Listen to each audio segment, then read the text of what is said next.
Let me see. Let me see. We should be good up in here. Y'all know what to do. It is that time. Drop a 1 in the chat if you can hear me. Drop a 1 in the chat if you can see me.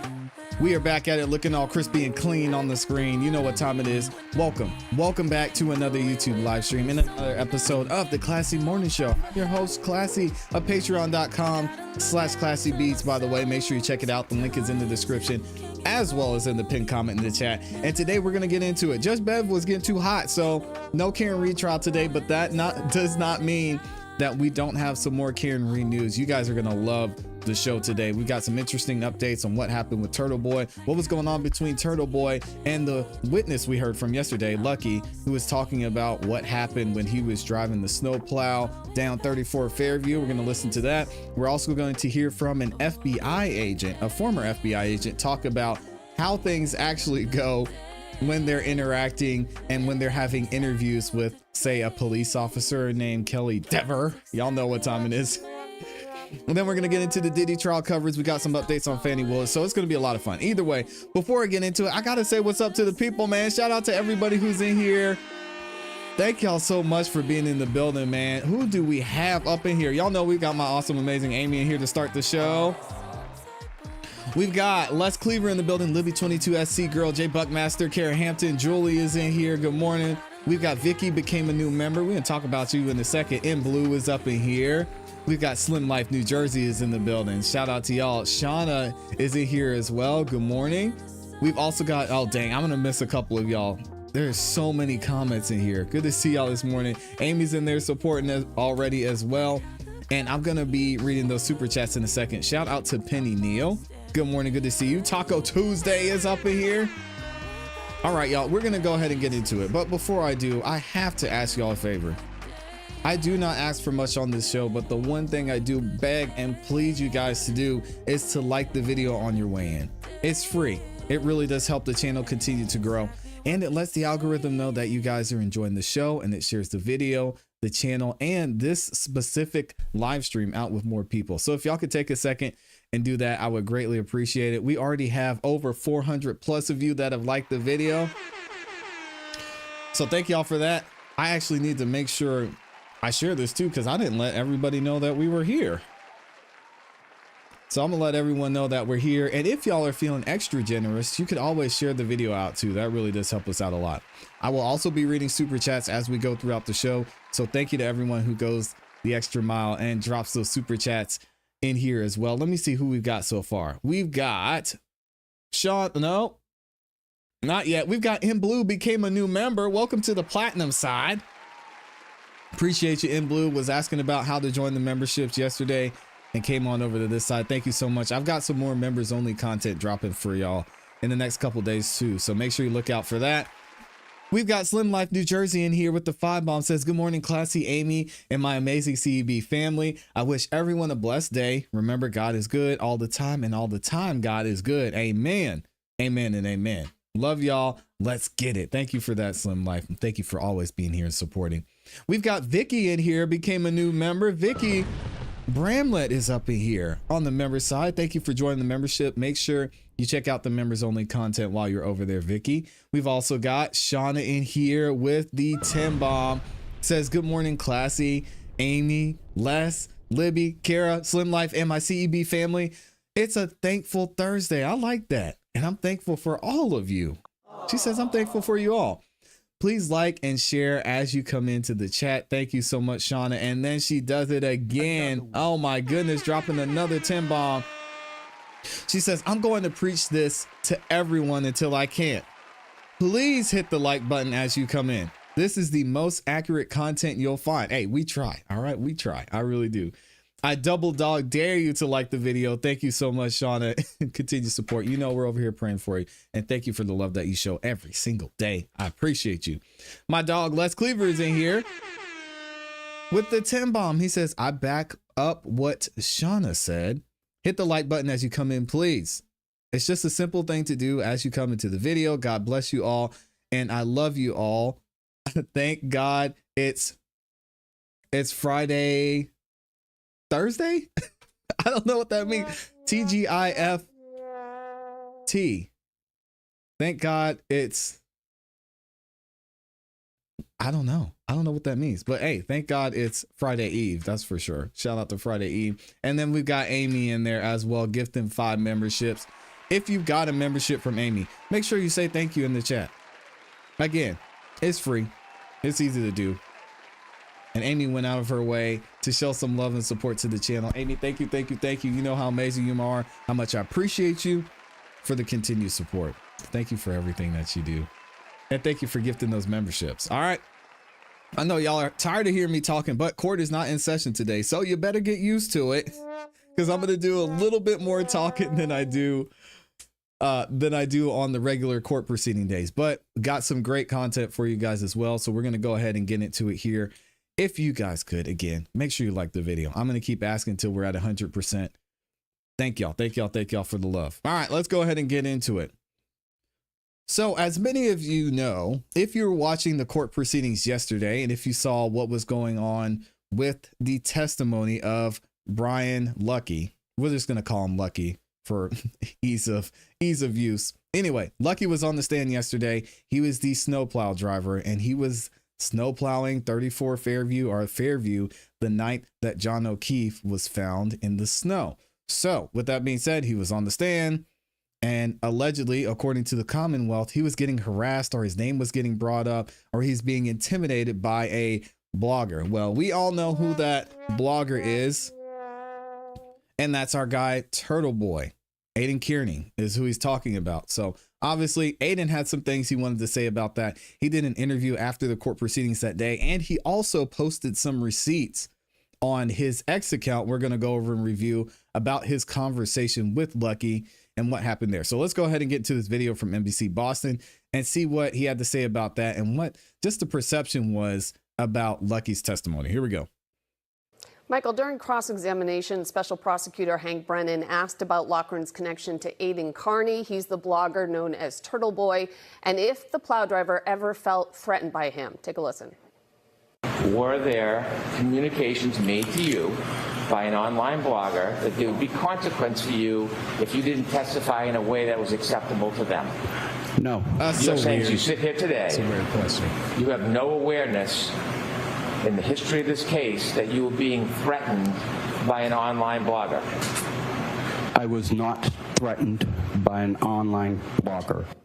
There it is. Michael, Kearney was never identified during cross-examination. He was only referred to, as you just heard, an online blogger. What do you think the reason is that they didn't apply a name to this? Well, they probably didn't want to give him any more publicity than he already is receiving, frankly, because he has benefited financially from his involvement in this case. And the It's true. Argument here is there's no doubt, and if one looks at some of the information that's been published and is out there, there has been some level of pressure on all the witnesses to do what either one side wants or the other, is the argument. So I think what they're really trying to explore here is this testimony freely given. And I do think that that's not that effective in this case, because it had to take quite a bit of courage for him to come forward, a lifelong resident of Canton, and testify adversely to a family that's lived in Canton all their life. And so I think it's very difficult to discount his testimony from that standpoint. I think Attorney Brennan was able to at least diminish the testimony in some ways when he said, well, you didn't notice a huge dumpster across the street while you were plowing. How would you possibly? I disagree with that again. And the great thing about covering these trials is, guys, we get to disagree with these professionals, with these attorneys. You know why? Because I could be on the jury. You could be on the jury. Anybody could be a juror in this case, and they're ultimately, the 12 of them are going to decide what happens in this case. So as a juror, as a potential juror, I like to call us, I disagree. I don't care that he didn't notice a dumpster that was there. A dumpster is not out of the ordinary. But if his argument is, I was looking at 34 Fairview. I wanted to make sure there wasn't anything there that I might interfere with. Actually, I remember hitting a basketball goal down the street because I got too close, but I didn't. I was looking, I was making sure there wasn't anything there that I was going to run into, and there was not a body there? Pretty simple, pretty straightforward. If you're asking about a dumpster, if you're asking him what the color of the door was at the time that this happened, that's not pertinent information. And that's not something that you would even think to notice, in my opinion, as a juror anyway. Let me know what y'all think about that. Then notice a 216-pound man on the lawn as the snow began to fall. Right. Let's talk about the blogger a little bit more, because it turns out Carney himself was in the courtroom today. You'll see him in this video in a bright colored shirt. He's allowed to be in the courtroom as long as he's not there at the time witnesses he's accused of intimidating are on the stand. After testimony wrapped up, Carney spoke to reporters outside court and had this to say about the allegations against him. I posted the entirety of our messages with receipts on my Twitter account. The world can see it. So it's completely baseless. There was no threats. I think the bigger question is, why did a blogger, as Hank Brennan calls me, why did I get to speak with the plow driver before Michael Proctor did? That's a fair point. So there are many theories and opinions about this blogger out there, but maybe we should just narrow in on the question he asked there, Michael. Why was it that state police didn't talk to Lucky so long after this event happened, and certainly after the blogger did? Well, because of the incredible sloppiness of this investigation, virtually that's a fact. From the time that John O'Keefe is found on that front lawn. There's no real excuse to not have checked the municipal records to see when the streets were plowed and to try and contact the driver to get whatever information they would have. Look, we also know that there was a Ring camera across the street that one of the detectives didn't even bother to look at because he knew the scope of that camera. Exactly. It's almost impossible to excuse the sloppiness of this investigation. And that's going to... And he's talking about our Red Solo Cup investigator. I don't remember his name, but the guy who thought it was a great idea to put the blood evidence in Red Solo Cups. He was the one who said he knew there was a camera across the street because the person who owns that house and who lives at that house, they had talked about cameras before because he works for the Canton Police Department. They'd had conversations about which Ring cameras they wanted to use, where they're going to go with Ring, where they're going to go with another company. And he knew he had cameras there, and he did not ask him to access that, which is absolutely insane. But not only that, he didn't ask him to access it. But as they went through the investigation, it didn't come up and it wasn't brought up by anyone else, which is wild in itself. The burden that the Commonwealth has in this case is, will they be able to overcome those many, many items? Because they all start to create that level of reasonable doubt that is all that's going to be necessary in order to find her not guilty on these charges. Gallagher, once again, we heard the name Michael Proctor, but he has not been called to the stand. So our viewer, Mike from Albany, New York, asks, could the defense ask for Michael Proctor's prior testimony from the first trial to be read into evidence in this trial without calling him to testify? They need to call Michael, him, man. What do you say to Jeez. that? No, the answer is no, and it's kind of a complicated answer, but its reason is no is because it's hearsay. It's still an out-of-court statement, even though it was said in court last time. In order to do that, you're going to have to show he's unavailable, and you cannot procure his attendance at this hearing. All right, so let's actually get into the receipts that Turtle Boy posted over on X. Y'all can check him out at Dr. Turtle Boy on X, and I'll leave a link in the description of this video as well. This is what he says. This is my initial conversation with Lucky on June 5th. He did not seek media attention. He just wants to plow the roads and tell the truth. And this was the conversation here. Check this out. Turtle Boy says, "Hey, Brian, I have a question." And then Brian says, "Okay." And it says, "You can now message each other." Here we go. Turtle Boy says, "And did you plow Fairview Road on the morning of January 29th, 2022? And he says, "I'm willing to keep your name out of this as I don't want you dragged into this." And then Brian says, "I'm not answering any questions anymore. I'm sorry if that makes things difficult." This is interesting. Now, what is interesting is there's part of this conversation missing, it looks like, because it starts out to start the conversation this way. And did you plow Fairview Road on the morning of January 29th? It seems like there's a gap in the conversation there. So I don't know what happened with that.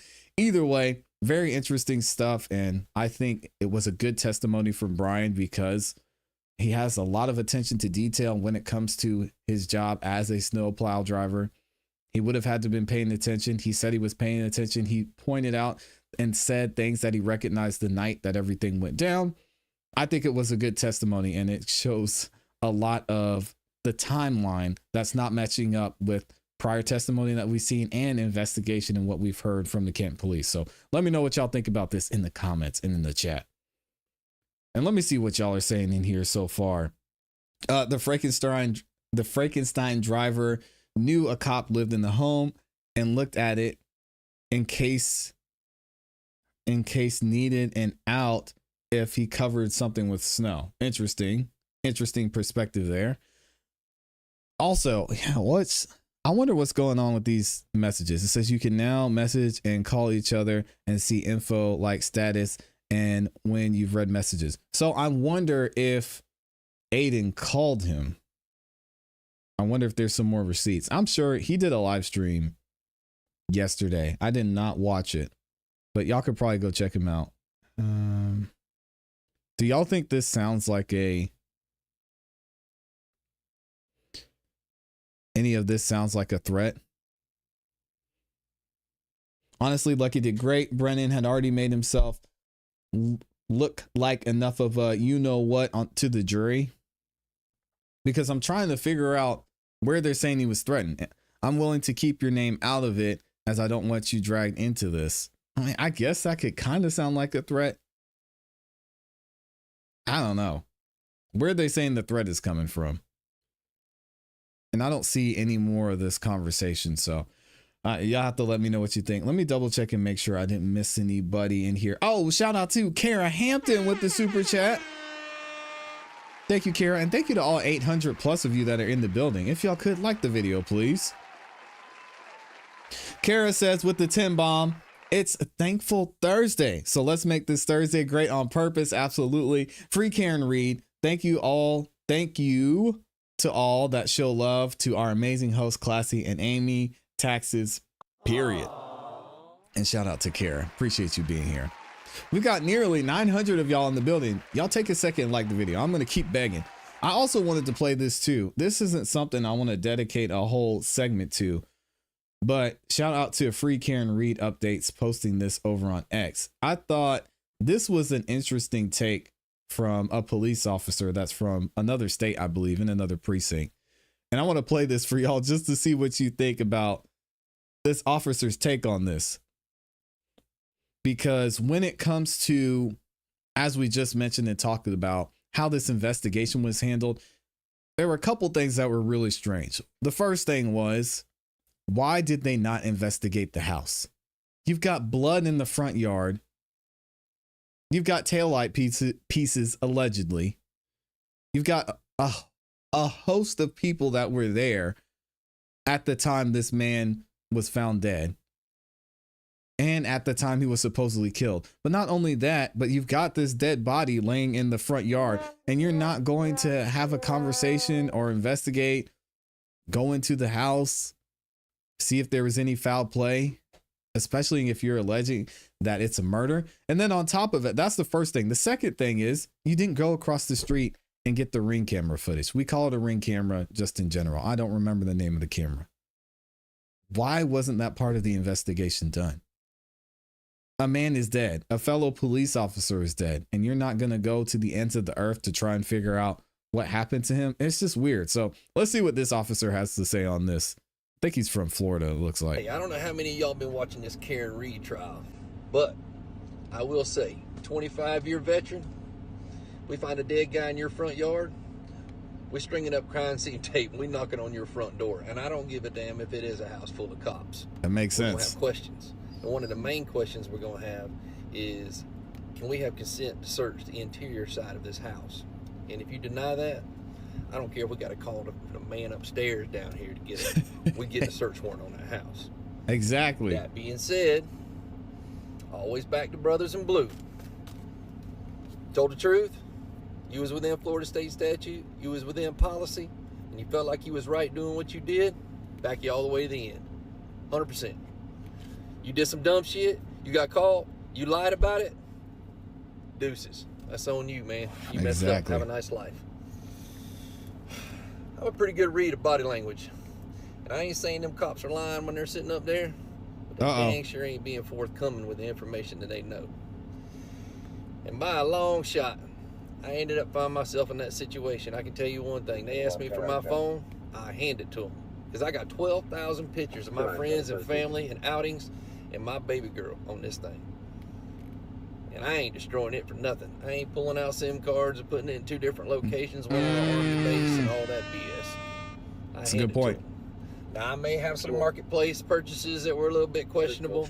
Some of my Snapchats may be a little bit personal. Oh, no. But at the end of the day, there ain't nothing on my phone that I'm scared of anybody seeing. That's crazy. But I'll tell you what. Now, first of all, I have to interrupt him here. This is terrible advice from a police officer. I would never just hand my phone to the police. That's crazy. That's crazy for him to say. Like, come on, man. I would never just be like, oh, yeah, here you go, guys.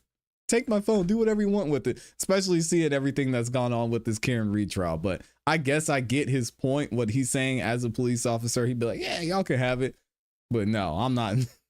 Nope. SIM cards and putting it in 2 different locations, one on an Army base and all that BS. Yeah, Brian Higgins. Now, I may have some marketplace purchases that were a little bit questionable. Some of my Snapchats may be a little bit personal. But at the end of the day, there ain't nothing on my phone that I'm scared of anybody seeing. That's fair. But I'll tell you what, when she's acquitted at the end of this thing, there's a prosecutor somewhere needs to be handing out some perjury charges. Like dang. On a hot summer day. Because that stuff's corrupt all the way to the top, in my humble opinion. Hey, that's fair. And I think that's a great assessment of what we've seen so far. And as a juror, again, it's so easy to see that something is not adding up. A lot of stuff isn't adding up. A lot of the testimony, the timeline, the actions, as he mentioned, Brian Higgins going and destroying his phone. That alone should make you be like, why would you do that if there's nothing to hide? It's really strange. It's weird. And it just doesn't make sense. So I thought that was a shout out to that officer for sharing his perspective. A great perspective as well. Shauna says, well, he's a cop. He's supposed to say that. Man, if you think I'm giving my phone to the police, I'm saying, hey, listen, guys. I understand you're asking me for this. And I know you have a job to do. But I do not feel comfortable handing over my property to you at this time. You don't even have to say all that. You just have to say, I'd like to speak to my lawyer first. You sure you don't want to do it? I'd like to speak to my lawyer first. Do you know where? I'd like to speak to my lawyer first. I'd like to speak to my lawyer. Speak to my lawyer. Speak to my lawyer. The police, they have a job to do. And I don't know that there are a lot of circumstances to where it's beneficial to make their job easier. Every attorney I've talked to, obviously, their perspective is, yeah, we get more clients if you call the lawyers if you get pulled over for a traffic ticket. But in certain situations, I don't think I'm going. Shout out to Slim Life New Jersey in the building with the five bomb. Says handsome / beautiful tax to 2 of the goats. Love y'all. Thank you, Slim Life, for the support in the super chat. And thank y'all for liking the video as well. So she got a lawyer and they still treated her guilty. Yep. Oh, this is trash. Nasty. A lawyer wrote an open letter to Dever about how every lawyer in America will use this testimony against her in court. Dang. Dang. That's true. Is the jury sequestered or do they go home every day? That's a great question. I believe they get to go home. They're just not supposed to be on social media and all that other typical stuff. Quick question. How much does the sirens disturb you when we hear them during court? The Albert slept through it. And then Jen McCabe say, oh, she was trying to be quiet because she didn't want to disturb anybody. Oh my gosh. He is the police. We aren't the police. We don't talk to police, but police talk to police. Yeah, exactly. I'm like, man, hey, I respect what you guys do. Thank you for all that you do to serve our community. But I'd be gosh darn if I hand you over anything without it being court ordered. So sorry, unless you have probable cause, we good on that.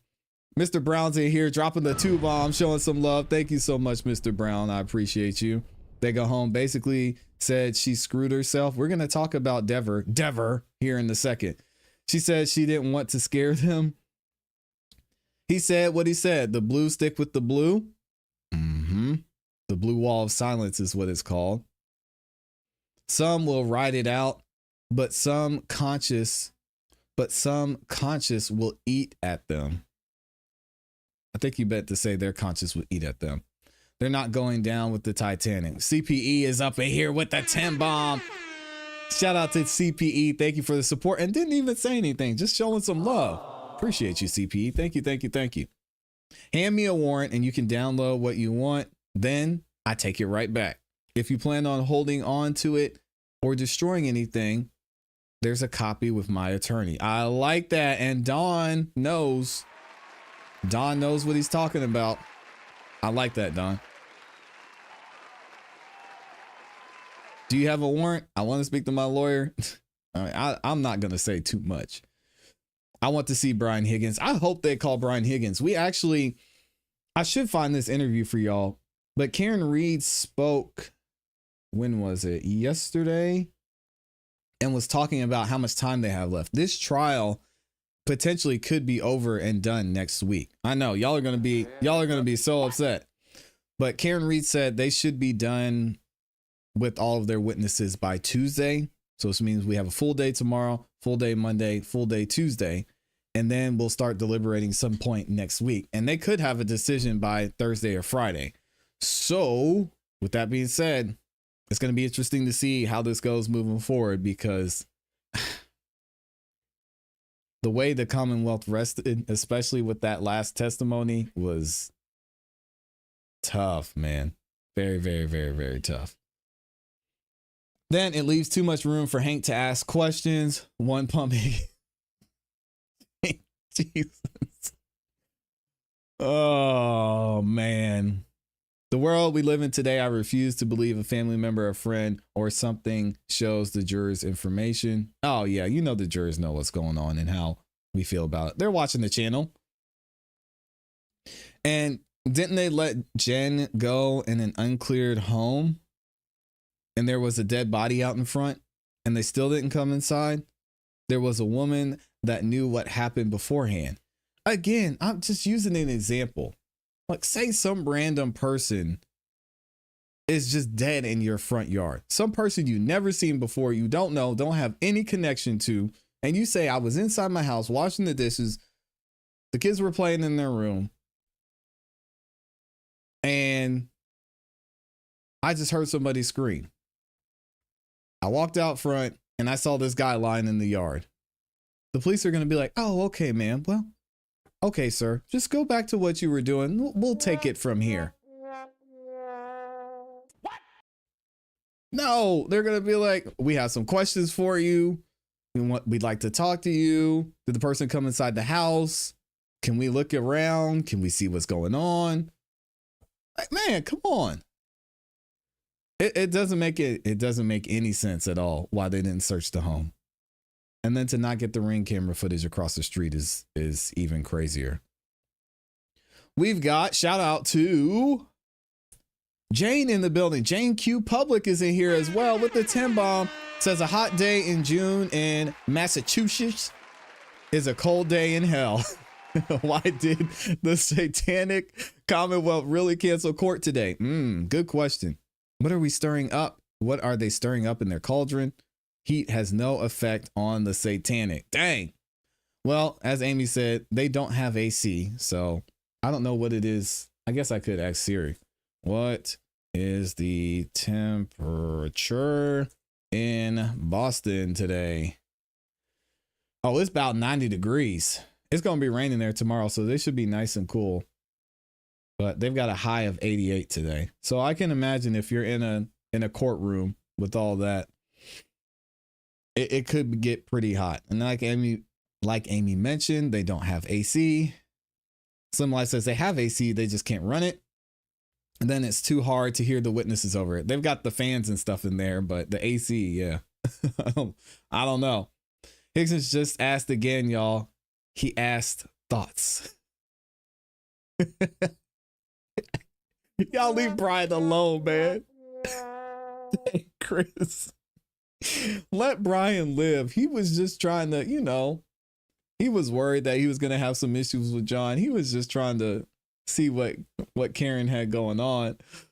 Oh, man. KT is in the building. Says, I love it here already. Thank you for being here, KT. It's hot. The fan isn't enough. Higgins went into CPD for a few reasons. One was to see if they know anything. Another was to see who was working the next shift.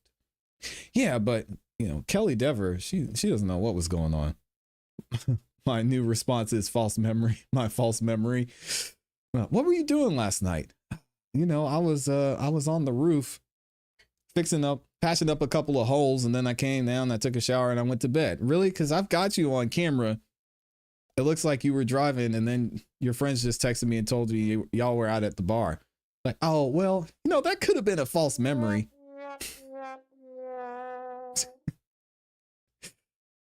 I don't know what happened. My testimony now is that maybe I went out.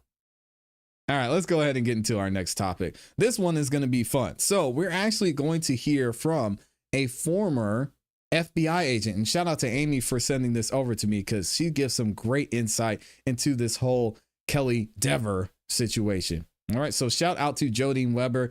And she says, in reference to Kelly Dever's testimony, hey, Boston PD, tell your officer, Kelly Dever, that immature, bratty conduct while testifying is a disservice to the victim, your agency, to the defendant, and to all female law enforcement who are professional. What a disgrace. And that's so true. We said it yesterday. We talked about it. It was not a great look. And y'all were even saying in the comments, like, are they all like this? Is this how they all act? Why isn't she trying to tell the truth? Why is she acting like it's okay or not a big deal for her testimony to change and her story to change, and for her to create a false memory because of what? Who knows? And then she went to the commissioner's office, and now she's telling a different story on the stand. It does not make any sense. So we're going to hear from the FBI agent directly, see what she has to say about what actually happens when you talk to the FBI in the situation, specifically as a police officer, because at the time, Kelly Dever was a police officer. Y'all check this out. This is dope. Maybe I can help give a little bit more explanation to, or a little bit more insight. First up, during my 22-year career, I did have several cases where I would need to interview local law enforcement officers from local jurisdictions. Typically, when that happens, the special agent in charge of an FBI field office will make a courtesy call to the sheriff, to the police chief, to the commissioner to let them know, hey, one of my agents needs to interview one of your officers. Now, that's done as a courtesy because local departments do help staff FBI task forces. The FBI has task forces for all sorts of different violations, for drugs, gangs, healthcare fraud, terrorism, child exploitation crimes, things of that nature. So it does help because local management, be it sheriffs, police chiefs, etc., they don't like to be caught off guard. So if you give them a courtesy call, they stay happy. If they're not happy, they could pull their staff from the FBI task forces, and then that makes the special agent in charge look bad. So they don't like that.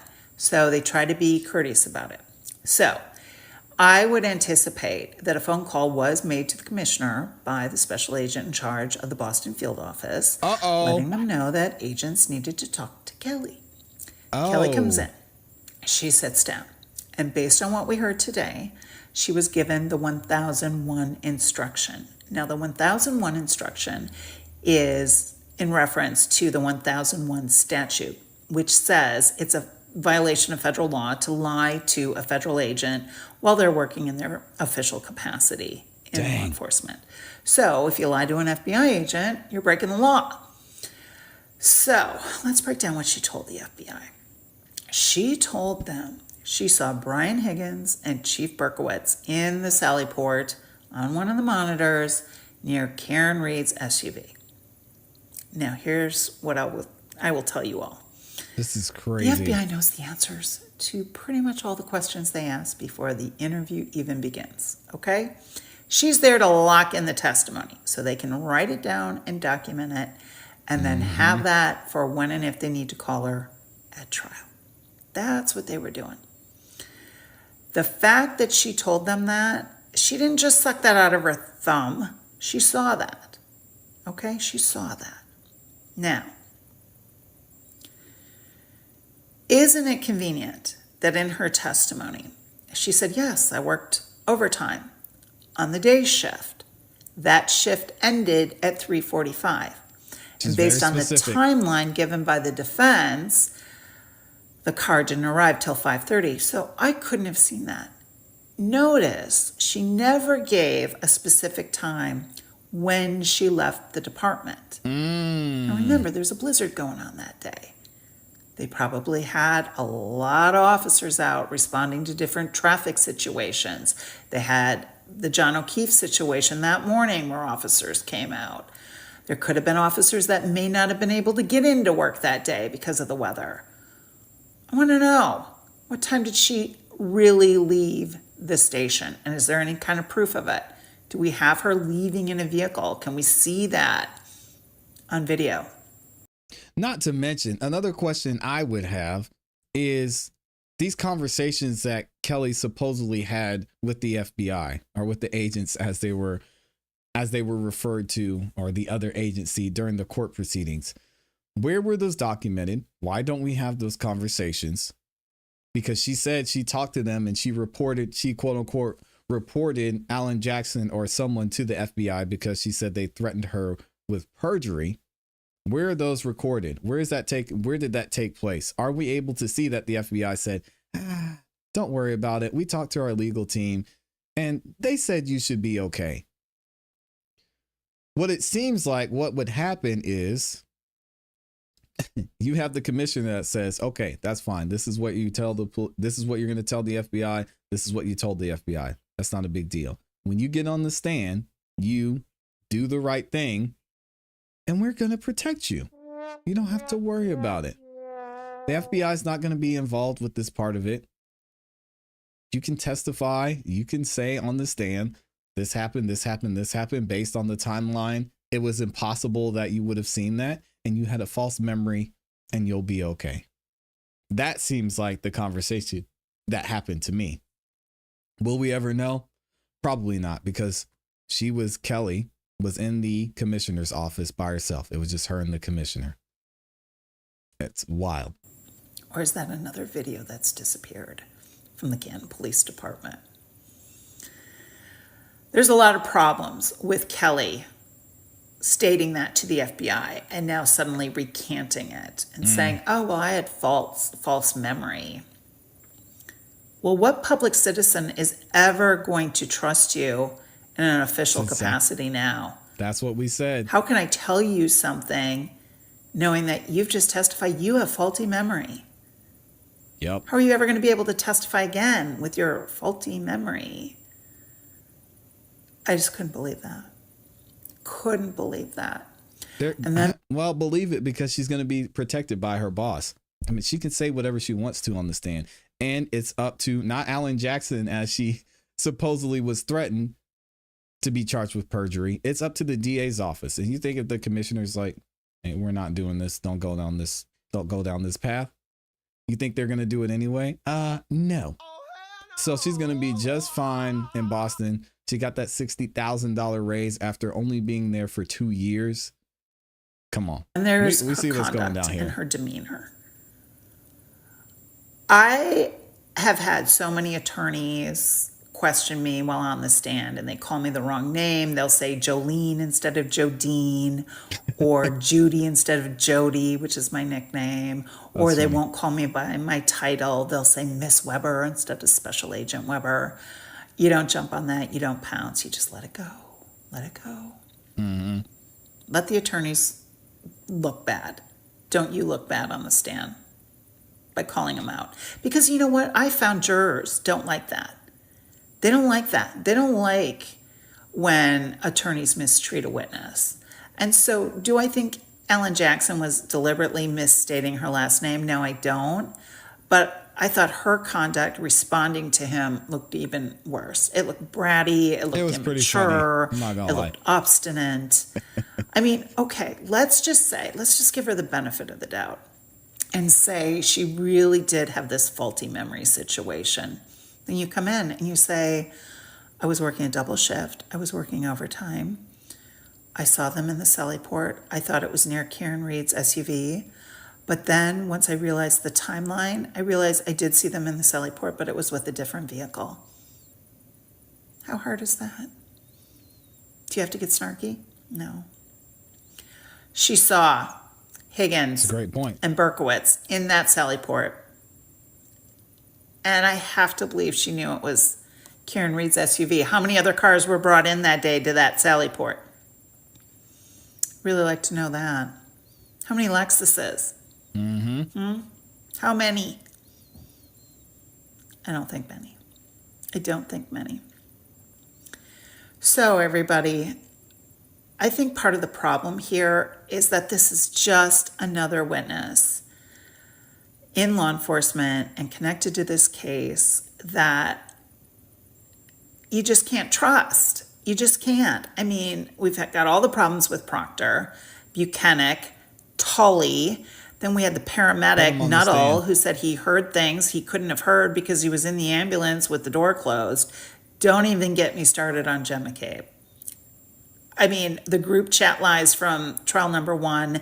And then, of course, this trial we learned she lied to the FBI and her husband wanted her to call back because he was worried she'd be charged with 1001. Carrie Roberts and her perjury before the grand jury. I mean, there's just been problem after problem after problem. And then we've got all the evidence problems.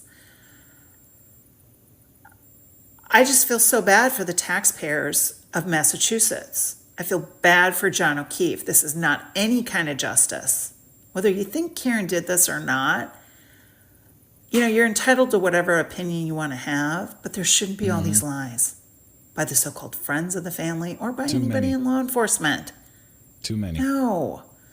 So those are my thoughts, everybody. And the commissioner. I forgot about the commissioner. When he told her, do the right thing. Allegedly. That can be taken multiple ways. Okay? Some people might say, oh, you don't want your officer to lie. You want her to be truthful on the stand. But she said it herself. What she said on the stand today determines if she continues to work. Well, that could have a double meaning. Do the right thing could be witness intimidation too. So just, you know. Yeah, that's tough, man. Shout out to former FBI agent Jodine over here, Jodine Baker. Y'all make sure you go show her some support. And shout out to Amy for posting this too. Great points. And it makes sense to all of us. We saw this during the trial that something wasn't adding up. Why would you say this to the FBI? Why would you create this entire false memory to the FBI? And she didn't even give a reason. That's the crazy thing. She didn't say, oh, I was tired. I had been working a long shift. I was just trying to get out of there. Maybe I thought I saw that and I didn't. I was thinking of another day. She just said, yeah, I just had a false memory. So what? Boston PD now. I was brought to the commissioner's office. What are you going to do about it? It's a false memory. You're mispronouncing my name. That's what's important to me. And if I don't say what I'm supposed to say, if I don't do the right thing, quote unquote, I'm going to lose my job. The only reason I'm saying this on the stand is because if I don't, my job is at stake. What are we doing here? Y'all let me know what you think about this in the comments in the chat. I know y'all have a lot to say about this. And again, shout out to Jodine.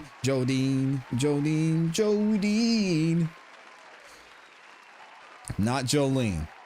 Jodene Baker. Let me find her. Hold on a second. I gotta drop her stuff in the chat. Let me see. Jodine. Oh, see, and I even said it's not Jodine Baker, it's Jodine Weber. I even said her last name wrong. Dang, I messed up. Why did I say Baker? Jodine Weber, not Jodine Baker. And she's actually written a book.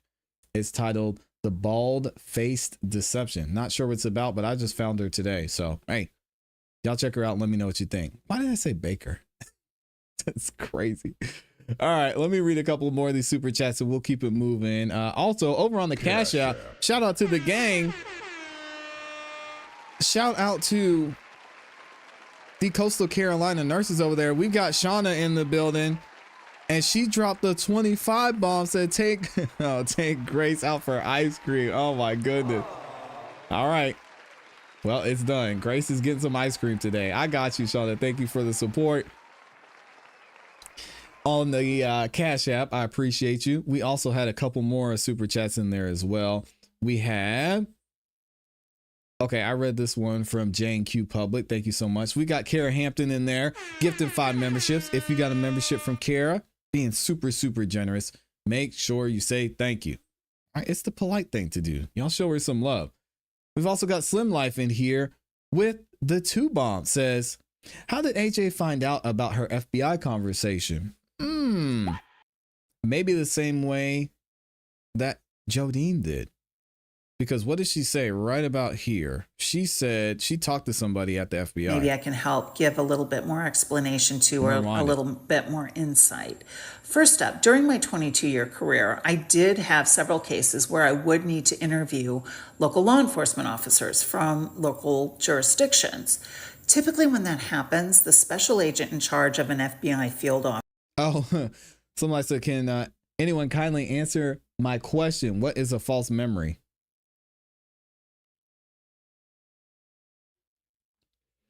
To me, it's a lie. Like I said before, Slim Life, if you walk into the kitchen and there's cookie crumbs on the floor and the cookie jar is open and your kid's sitting there and they're just looking at you like this, you say, Johnny, what happened, Johnny? Oh, I don't know. I just came in here and the cookie jar was open. There was crumbs on the floor. I guess a bird flew in the window and it just ate all the cookies. I think that's what I saw. Oh, Johnny, that's crazy. Okay, let me check the camera. Let me check the Ring cameras in the house and see what happened. Maybe you should tell your dad that story. Dad comes home. Johnny's like,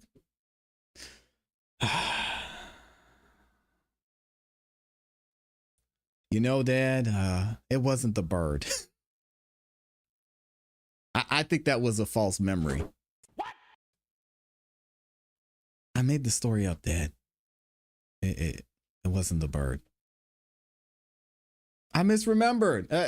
I was thinking maybe there was a bird and something. I don't know.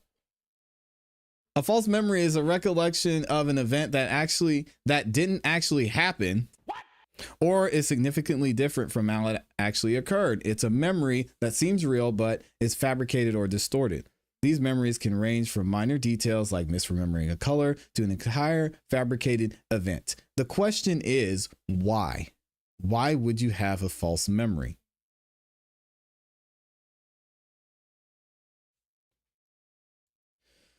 And that is the issue with her whole rhetoric about this false memory. Is it wasn't explained. She didn't say I was tired. I was telling them what they wanted to hear. The commissioner threatened me. Or he didn't threaten me. He offered me a position and he said he would make a phone call to get me a $60,000 raise after 2 years at the Boston Police Department. No, we didn't hear any of that. All we heard was false memory. Whoops. They happen all the time. I said I saw Leonardo DiCaprio in the elevator. Why'd you say that? Yeah, I don't know.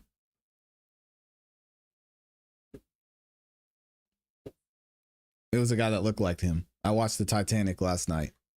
But we don't know why. Why did this why did she have a false memory? I think that's what we want to know. Okay, you had a false memory. Fine, whatever. Why did you have a false memory? And not only did you have a false memory at the time, but you told this story to the FBI. You sat down there with them and you were like, yeah. Oh yeah, I saw them. It was weird they were in there for so long.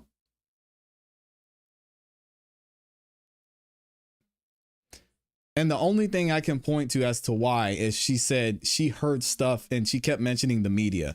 She said, oh yeah, the media. I heard stuff in the media. There was things going on in the media. But it still doesn't make any sense. Amy says, not the same thing as forgetting. False memories are not simply forgetting something. Distorted versus fabricated. A false memory can be a distorted version of an actual event or entirely fabricated. The impact on somatic memory, false memories can even alter our general knowledge or facts. Causes of false memories. False memories can arise from various factors, including misinformation. Being exposed to misleading information can alter our memories, but she was there. She was there. So so we're going to say, the Commonwealth's going to say, oh, well, yeah, she was there. But as she saw stuff come out in the media and as she heard the story about what Higgins had going on, then it changed her memory. And now she remembers what really happened. Come on, man. Imagination inflation. Imagining an event can make it seem more real and likely to have happened. Memory distortion. Our brains are not perfect. Recoders are not perfect recorders of events. And details can be lost or altered during encoding and retrieval. Suggestibility. Leading questions or suggestions can influence our memories. How can we rely on their memory at all? False memory syndrome. In some cases, individuals may recall traumatic experiences, particularly child abuse, that they did not consciously remember initially. This is a controversial topic, and the accuracy and validity of such memories are debated. False memory OCD. In the context of obsessive compulsive disorder, false memories can refer to a thought related to a past event. Whether real or fabricated, that causes concern and anxiety. Shout out to Amy.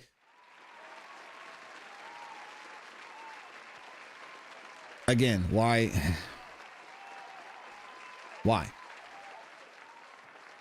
Why did this happen in this instance? Amy says, this is what false memory is, which this proves she was lying. If she's claiming this is a false memory, what caused her to have this false memory? This wasn't traumatic. She was on her shift. She got off at 3. She got off at 3 something. She was just chilling, sitting there on dispatch, waiting to leave. Was she stressed because of the blizzard? I mean, what are we attributing the false memory to? Or she just had a brain that you know what. He's like, I don't know. Shout out to Amy for that great insight. Also, we got Shauna in here. Shout out to Shauna with the 10 bomb. Says, ClassE, Amy, and fam sending my donation for tomorrow. I'm having surgery tomorrow. Oh, so I'm going to need for y'all to carry on and have a great weekend. I'll watch the replay. I love y'all, man. We love you too, Shauna. And thank you for being here. Wow. We will definitely be praying for a smooth surgery, easy recovery, and keep us updated and keep me updated on what the process looks like and how we can specifically pray for your recovery too. Thank you for being here. Thank you for the support, and appreciate the 25 bomb over on the Cash App as well. Major supporter of today's show and sponsor of today's show too. Amy says, false memories on a witness stand would typically be for malicious or harmful purposes, as it involves witnesses providing information they believe to be true, but is in fact inaccurate. This can significantly impact the fairness and outcome of the trial. That's why people claim false memories. And it just seems like it doesn't seem like a great look for the Commonwealth. Why would she say false memory, false memory? Intentionally misleading the court. A witness might deliberately testify about things that didn't happen to support a certain side in the case. This is perjury, a serious crime that she's not going to get charged for. Y'all think the Commonwealth is going to charge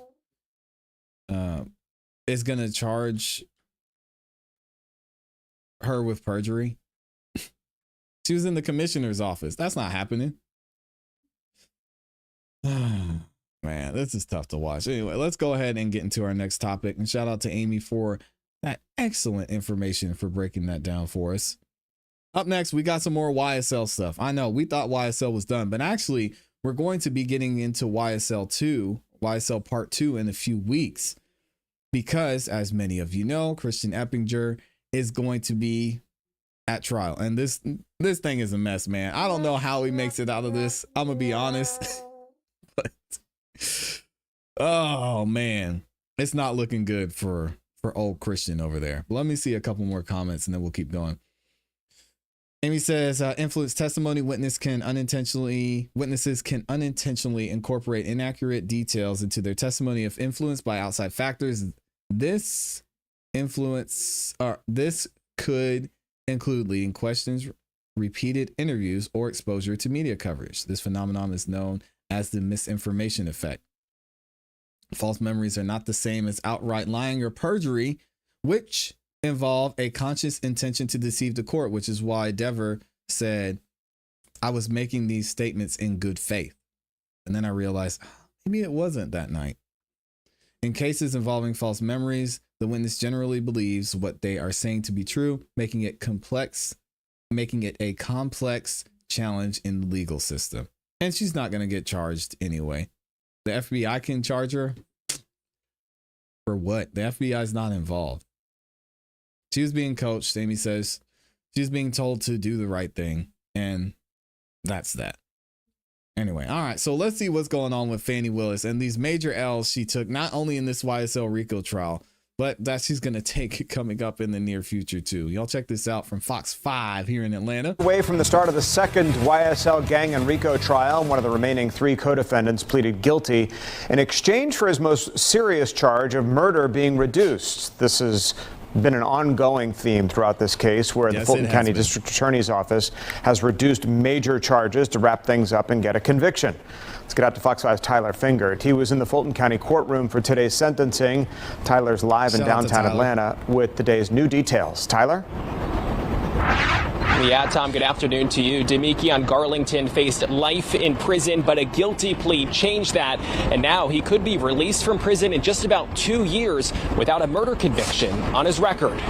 It's crazy.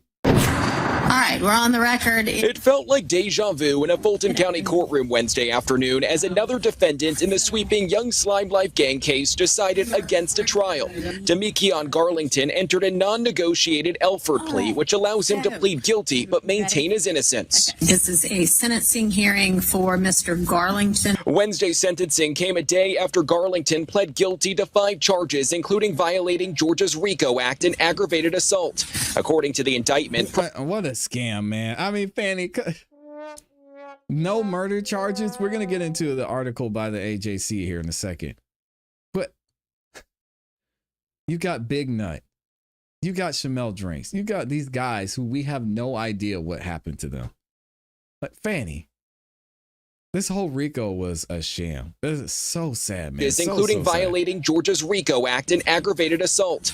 According to the indictment, prosecutors accused Garlington and members of YSL of operating as a violent street gang.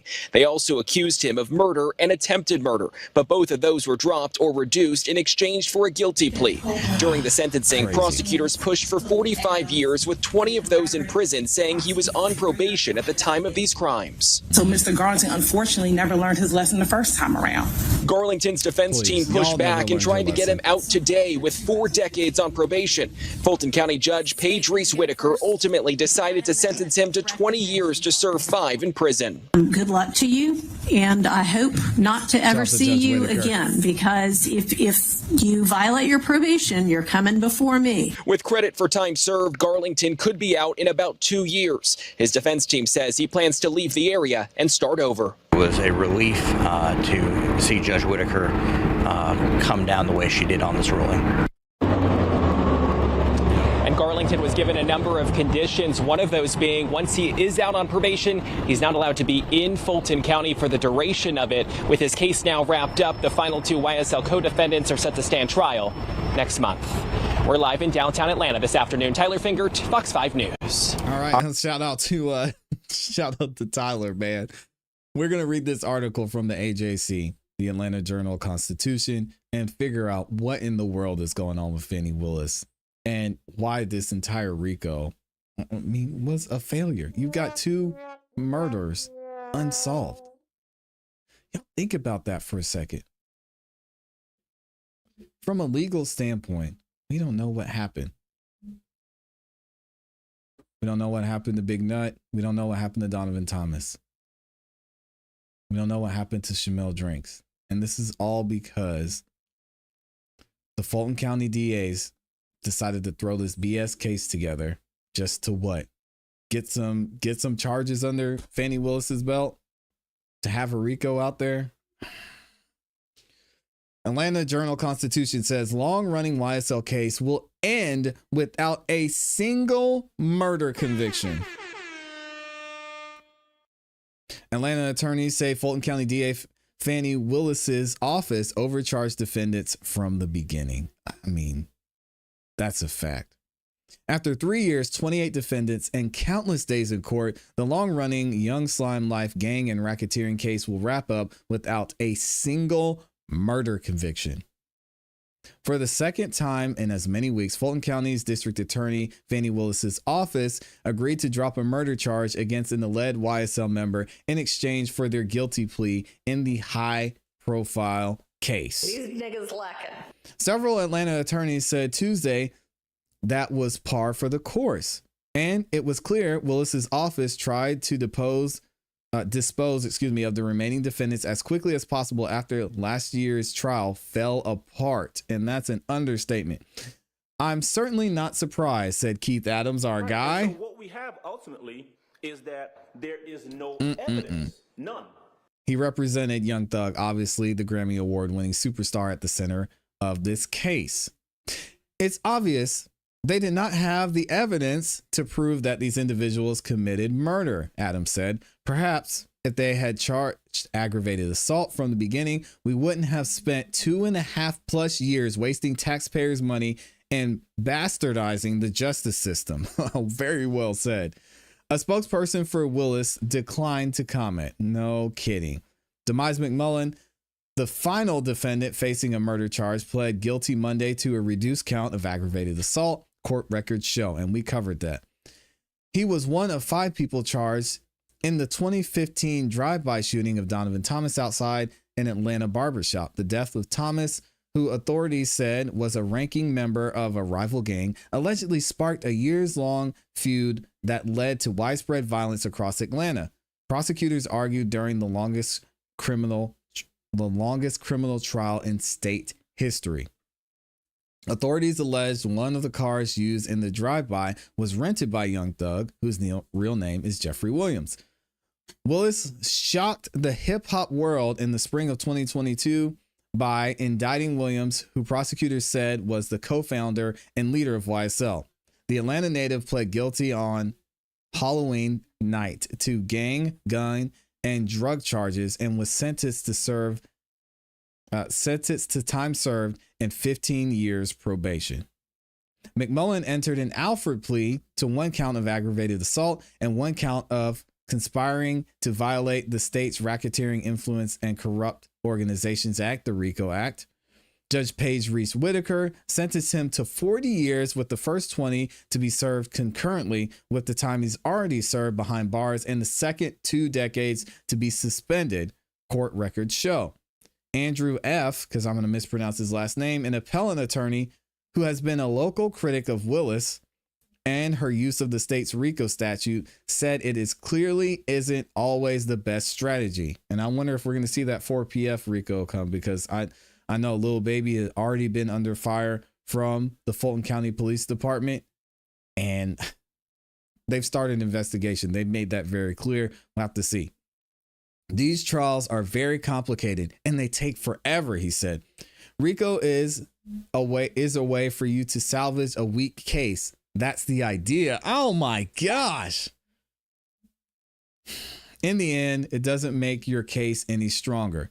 The goal of the YSL trial wasn't to get justice or make the community safer. It was simply to bring a high-profile case, the attorney Andrew F. said in his opinion. He pointed out to all the defendants who received probation in exchange for their pleas. Yep. There are plenty of people who can be prosecuted with overwhelming evidence. So I don't know why you have to bring these weak cases in these expensive ways. We said, because she can. And there's nobody that's going to do anything about it. Of the other 4 men initially charged in Thomas's death, 2 were acquitted at trial and 2 others had their charges dropped late last year. We know Yak Gotti, he was found not guilty on all charges. McMullen's plea leaves just 1 defendant of the 28 people originally indicted in this case. Christian Eppinger, which we're going to see here shortly, is accused of shooting and critically wounding an Atlanta police officer in February of 2022 while he was already on probation. Body camera footage of the officer shooting was played in court during last year's trial. Though Eppinger had already been severed from that case after it was revealed he was having a romantic relationship with a courthouse deputy. Oh man, we talked about that at length too. Attorney Jimenez, who previously represented one of the defendants, called Fulton's sprawling gang prosecution a waste of time and money. That's an understatement. They didn't take an honest look at this case. When it comes down to it, it doesn't matter what you allege. It matters what you can prove, says Jimenez. And if you don't have the evidence, it's just a waste of resources. Wow. It is a waste, and I'm tired of paying for it. I'm sick of paying for it. And it's sad that it's taken this amount of time, 2+ years, for us to get to this point, and for the DA's office to be like, yeah, we never had anything in the first place. Our bad. We shouldn't have charged RICO. It really needs to be looked at, and a lot of changes have to be in place, obviously starting with the DA's office when it comes to not only how the indictments are done, but how the legal process goes in the first place. You shouldn't be able to indict this way, and it seems like it's such a simple and such an easy fix. As they said, make this a different case, and maybe we're having a different conversation. Y'all let me know what you think about this in the comments in the chat. We've got almost 1,000 of y'all in the building. Y'all up here listening to me talk. What is going on? I appreciate the love, and 100% of you have liked the video. Thank y'all so much for the support. Oh man, I must have got some good sleep last night, because I actually was reading pretty well today. Let me see what y'all are saying in the comments. Oh my gosh, we got Amy up here. What is Amy saying? She said that I called my insurance company and asked if my car flew into outer space and got into an accident on the way back down, would it be covered? They said no, they only cover vehicles that are on Earth. Oh man. Well, I guess Aperture is going to be in trouble, because part of their theory, right, is that it's possible a vehicle could have shot into. That's crazy. Lil Woody couldn't know the correct bullets to put in the gun, nor could he shoot it. Woody's a shooter. I don't think anybody's questioning that. Woody is definitely a shooter. Yes, now that's crazy. The cop that was shot can and testify to. When this movie comes out, I will watch, because we really didn't get everything. Yeah, that's going to be Christian Eppinger. He's it's not looking good. We saw the body cam footage. We saw what he did. Oh man, it's going to be tough. I was going to read this article too, but it basically says the same thing. All right, let's get into our next topic. We're going to go back and cover something that's going on with this entire Diddy trial. And we're going to talk about what happened with Capricorn Clark as well. Say that 5 times fast. Thank you again to everyone that liked the video. I know I say it throughout the show the entire time. It's because it really doesn't matter. And it's free, guys. It's free. There's 900 plus of y'all. You liked the video. It took 2 seconds. It really does help out. So thank y'all. Thank y'all so much for the support. All right, let's get Diddy up here. And I got a picture of him somewhere. And we're going to go back to this TMZ. This is amazing TMZ series that has been going on over on Tubi. I'll actually drop the link in the chat for y'all to go and show some support to the folks over at TMZ. They have did an amazing job with this series on Tubi, and we're going to be covering here. Also, some other things we're going to be covering in the next couple weeks is we have the official transcript of Tekashi's testimony. I know we went over part 1. Now our Law and Crime actually dropped part 2 and 3. So we'll be covering those. If y'all haven't seen it yet, we'll be able to check it out here and we'll review it live. But now let's go ahead and get into what the experts have to say about what's going on in the Diddy trial. So now TMZ, obviously they have this series they've been doing on Tubi, which is absolutely amazing. And they're going to talk about what was going on with the recent testimony. Y'all saw they have the panel. We've got Nancy Grace up there. We've got Ebony K. Williams. We've got Joe Tacopina and a couple of other people have been rotating in and out. And we're going to talk about what happened through this last week. We're actually going to hear from Ray J. We're going to talk about Capricorn Clark and what's all the craziness that's going on in this trial. Check it out. Sean Diddy Combs, racketeer? That's what prosecutors set out to prove, and this week, they made headway, and lots of it. Diddy's ex-assistant told the jury how her boss threatened her with murder in true gangster fashion. She claims Diddy kidnapped her in a blind fit of jealousy. Another former assistant told jurors she was repeatedly sexually assaulted, brutalized, threatened. You thought Diddy was gonna be found not guilty. I'm about to have a debate with Nancy Grace. Guns, burglaries, horrific violence, all part of a mob-like racketeering organization, so say prosecutors. And for every crime of the century, there has to be an O.J. Glove moment. And that went down in court this week. Welcome to United States versus Sean Combs inside the Diddy trial. Here we go. Up to this point, to me at least, it felt like there was a lot of testimony about a crazed, jealous criminal boyfriend, but not necessarily a racketeer. That changed in a big way this week. And I think on racketeering right now, Sean Diddy Combs is on the ropes. So let's get into it. Our guests, Nancy Grace, who is the host of Crime Stories with Nancy Grace, Joe Tacopina, who is a very celebrated criminal defense lawyer. Shout out to recently Joe, won he's the a beast. Rocky case. Ebony K. Williams, host of Equal Justice and Holding Court. And Ashley Banfield, the host of Banfield on News Nation and the host of the Drop Dead Serious podcast. So Capricorn Clark testified. She is Diddy's ex-assistant. She testified that when Diddy found out that she had previously worked for Diddy's arch enemy, Suge Knight, he went nuts and threatened her. And at a point, started accusing her of stealing jewelry, locked her in a building 5 days in a row, essentially kidnapped her, gave her a lie detector test. And she was told, if you flunk this lie detector test, you may end up in the East River. That's code for we're going to kill you. Yeah. So, Joe, we have talked about this before where you kind of poo-pooed racketeering. I'm feeling it. I'm still poo-pooing it because after this threat that apparently Nancy Grace is going to go crazy. Now took seriously, she came back and asked for a job back after he got arrested. Don't forget, he was charged with this act, okay? And then she wanted her job back. She went to him and said, this never would happen to you if you had just kept me as your employer, as your assistant. So let me say this. You know, these pieces of testimony, when you put it in context, cross-examination is important here.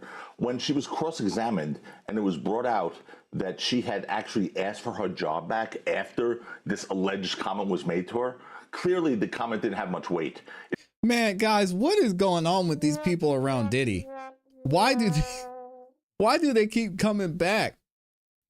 Was Diddy that good to them even though he was that bad? Were they just drawn to the power? Was it fear? Because I'm seeing time and time and time and time again in the civil suits and in this criminal suit that people, they had an experience. They said it was terrible. They left and then they came back. And in some cases, they had another bad experience. They left and then they came back. These are adults, y'all. These are adults. So were they afraid? Were they greedy? Were they trying to get the best of Diddy? I do not understand this at all. It certainly didn't scare her and certainly didn't faze her from wanting to be in his orbit again, even after the United States of America charged him with that act. So I see she's up there in a cartoon buffing her eye, but she really wasn't crying when she said, and look, from the people I've spoken to who were in there, who were court lawyers, who analyze cases as lawyers, they basically said to me that her testimony didn't really help the government. If anything, it showed that, a lot of the things he said to people were not really taken seriously. I'm going to throw you in the East River if something comes back from Suge Knight. I mean, maybe that wasn't a real serious threat because she wanted her job back after he got charged with racketeering. Mm-hmm. If you point a gun at me and ask me for all my money, and I give it to you, but I'm not scared, is it still robbery? It depends if you take me seriously or not. If you and I, if I pointed a gun at you and asked me for all the money, and you knew me, and I don't think you would take that seriously. But if I'm just an individual and you're a lunatic, and you're not scared because you don't have a fear gene, and I point a gun at you, of course it's still robbery if I forcibly take it from you. But that's not here. That's a great analogy for another case, not for this case. Yeah, but Joe, please remember how about all the times? Joe, how about all the times that Let me finish one thing. Let me finish now. You're just saying that none of this is serious. How could you say that? Hold on for 1 second. There has to be. Let's remember, racketeering is not just a bunch of bad acts all clopped together. Racketeering is a racketeering enterprise. It's for the purpose systematic. of RICO, there's a racketeering enterprise. And what that has to be, here's the law. I'm going to read it because no one seems to want to deal with the fact that the racketeering enterprise has to exist before the acts are called RICO acts. So a law defines the enterprise as including any individual, partnership, corporation, association, or other entity, okay, and any union or group of individuals associated, in fact, although not a legal entity. And they can't be, so it's not basically a company who does a bunch of illegal things. It has to be an organization that was formed to commit crimes. The whole purpose of the enterprise is a criminal enterprise. That's why it's traditionally used for organized crime, for cartels, for other organizations who basically are born. That's a fair point. And are existing to commit criminal acts. Yeah. You know what, though? Lots of legal garbage collection happened while people were getting murdered and thrown into the fishes for the mob. And it was still RICO. By the organized crime, by the mafia. I just can't. First of all, I just want to go back to the first thing you said, which I find so upsetting. Joe, you know how much I adore you, but I'm going to tear you a new one right now. How could you say they didn't take what he said seriously? They said they were terrified for their lives. I've heard the word terrified, petrified, ran for my life, hid for my life, got her out of there. They were so terrified, they kept coming back to him. Like, please give me my job back. There's so many times did he just let people go. The only one I can see is Cassie. That maybe has some sense of, okay, she was threatened and intimidated.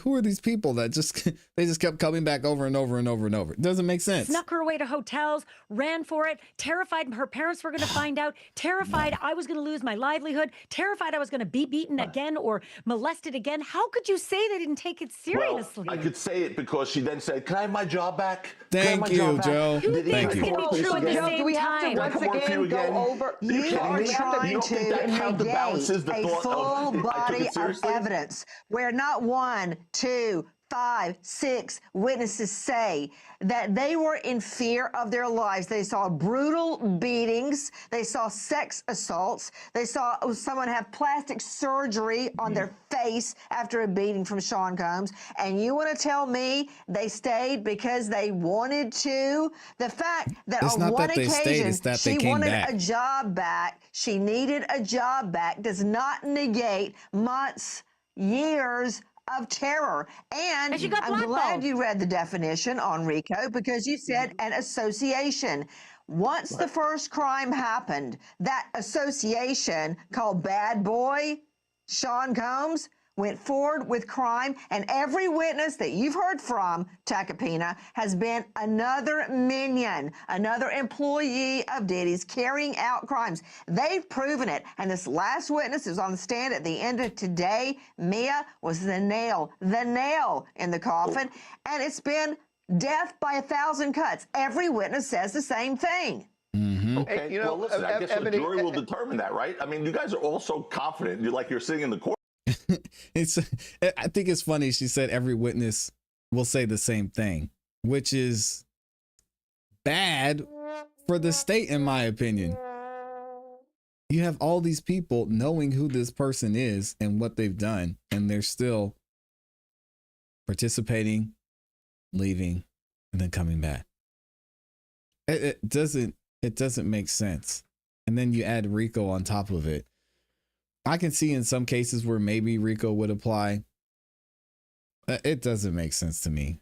Courtroom. Yeah. You know, a lot of people on this panel were talking about Well, my so trial. are you. My What's the trial, problem? ASAP Rocky trial. He was guilty. There's a video. He was guilty. Anybody He's that has straight a up to the different plate. opinion than you? A jury came out and said, no, he's not guilty. Nancy, and you were one of the commentators on that, saying he was guilty. So let's be What are you calm even and talking realize about? We're there's a talking jury. about There's Sean a jury Combs. that will determine the verdict here. So let's not all assume we know what that jury's thinking, guys. You know, actually, hey guys, I think that's actually. Don't assume, There is a lot of Takapina. evidence in this case proving him to be a criminal, a bad guy, a batterer, all of the above. Check.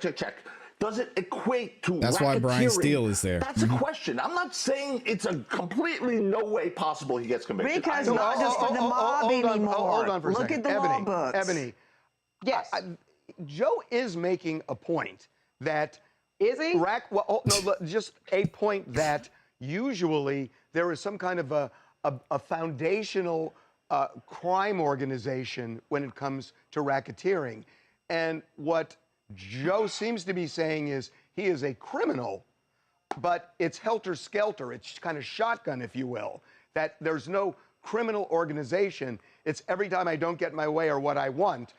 And what did we hear so many times during the YSL trial?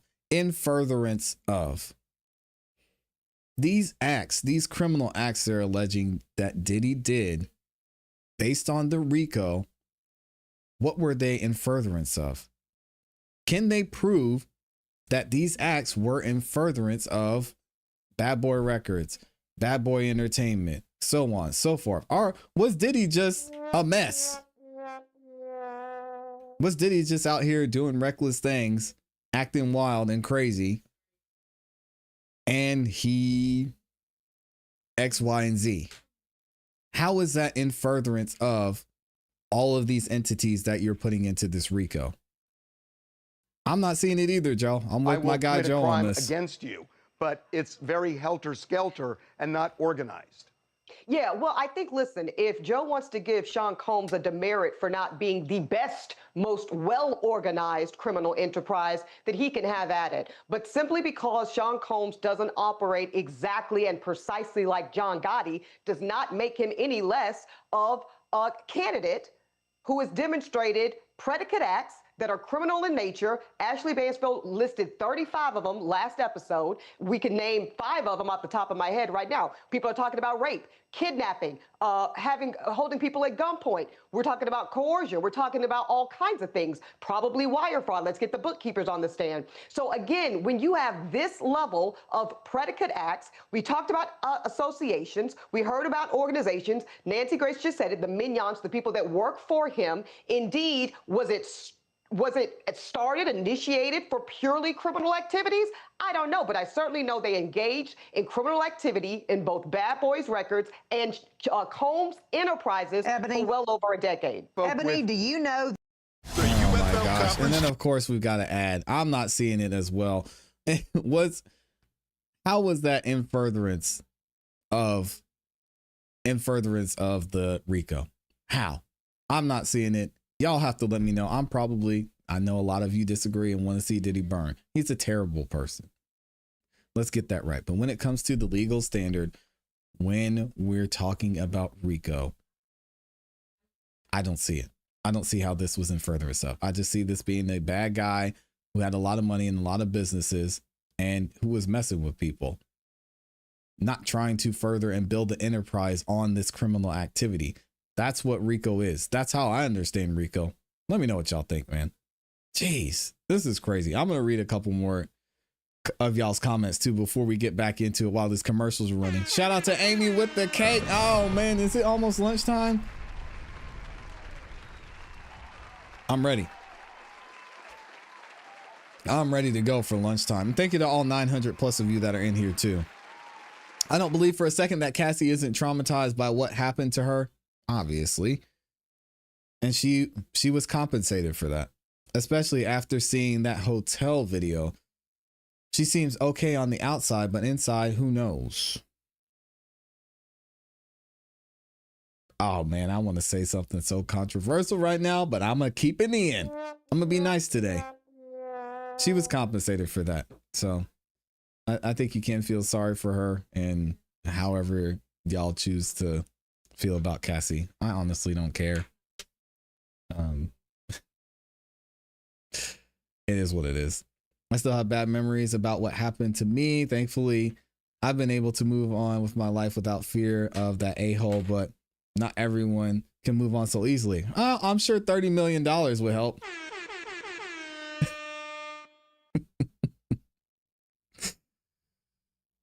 Anyway, money cannot fix trauma. No, it can't. That's true, but it can help. What does Amy say about RICO? I want to make sure I pause this at the right point. Hold on a second.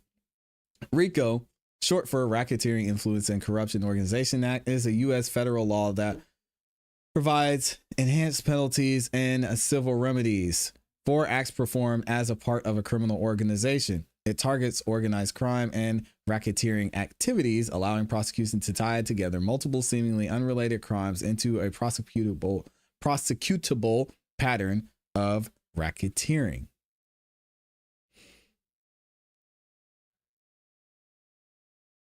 Organized crime and racketeering activities.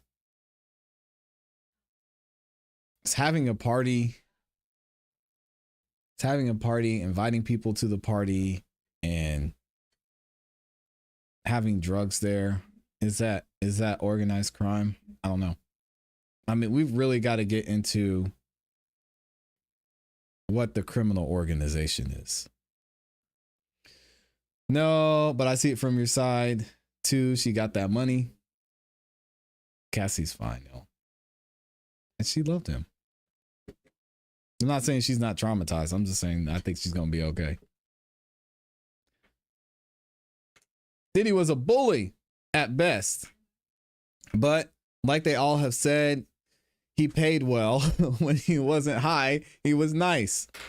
When he was on drugs, he was a beast, bipolar, possibly kingpin. No, not likely. Abuser, certainly. He is a terrible person. I don't think he should be charged with the RICO, though. He should be charged with a lot of other stuff. RICO doesn't make sense. RICO was designed to target organized crime, particularly those involved in racketeering activities that infiltrate legitimate businesses or affect interstate commerce.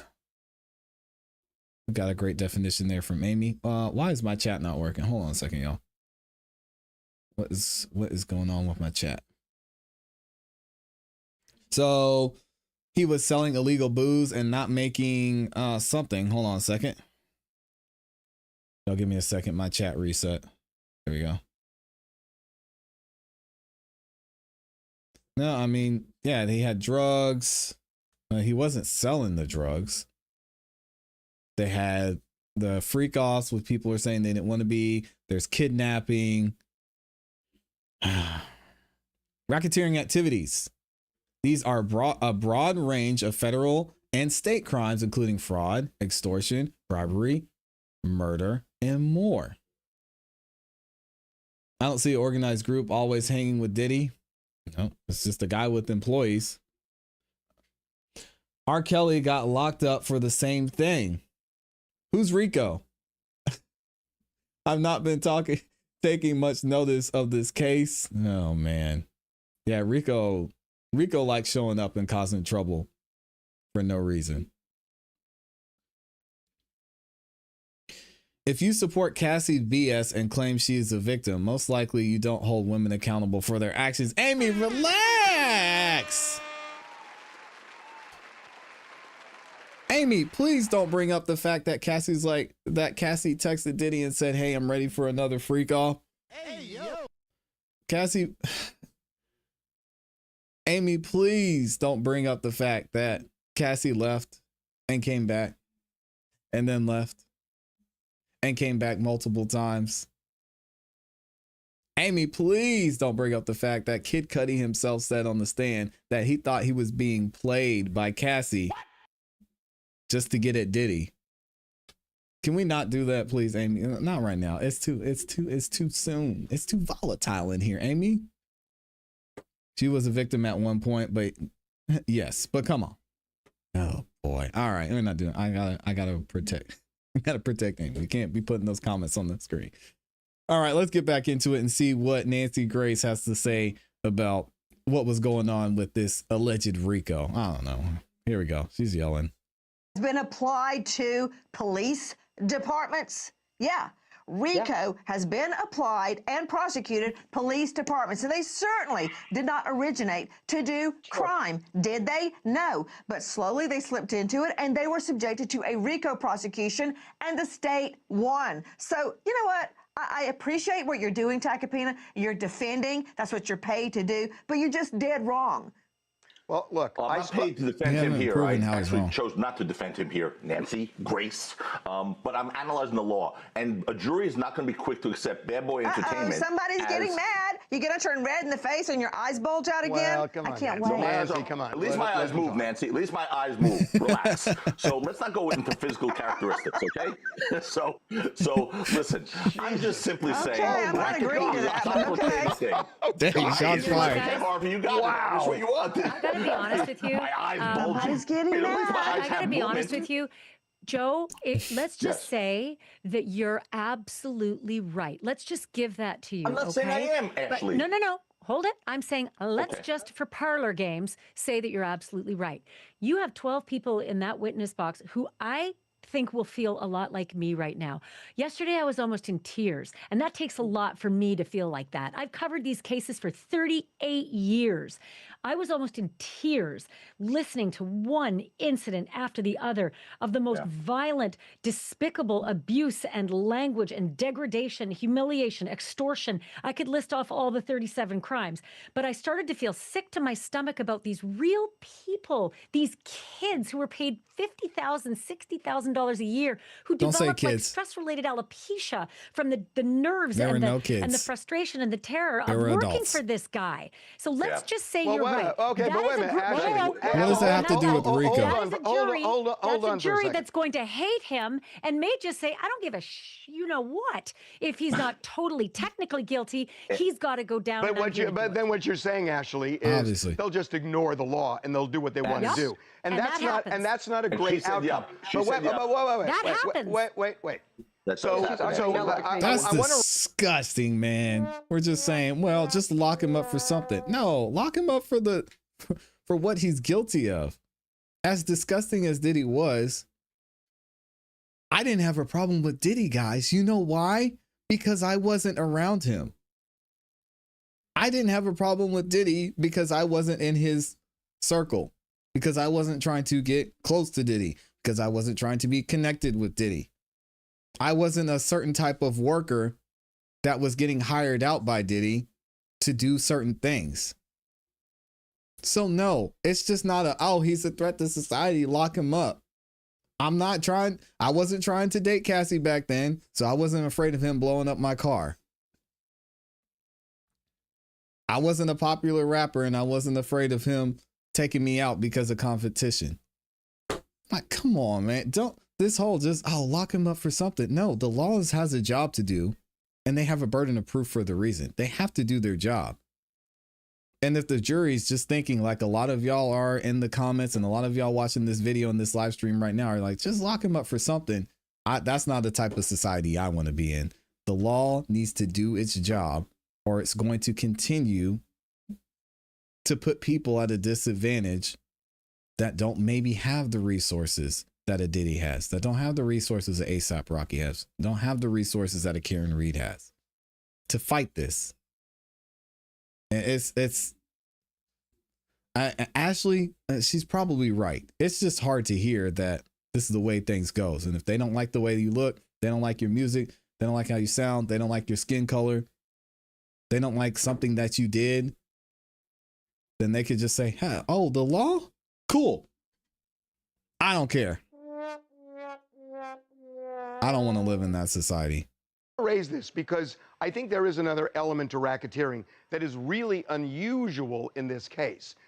With the Kid Cudi arson attack, with the Molotov cocktail, they started presenting evidence with an LAPD arson investigator, and they were trying to show that Diddy's associate did that. He never really connected the dots. But there is so much in this trial about Diddy got his people to kidnap somebody, to threaten somebody, to blow up somebody's car, to burglarize a house. In true racketeering, if this really is, and it's a crime organization, why isn't anybody else being prosecuted other than Diddy? Great question. They're starting at the top. No. Did they? We don't know that. No. We've already heard two people. I think, as Ash just No. said, two people have been granted immunity. And there is a thing such as unindicted co-conspirators.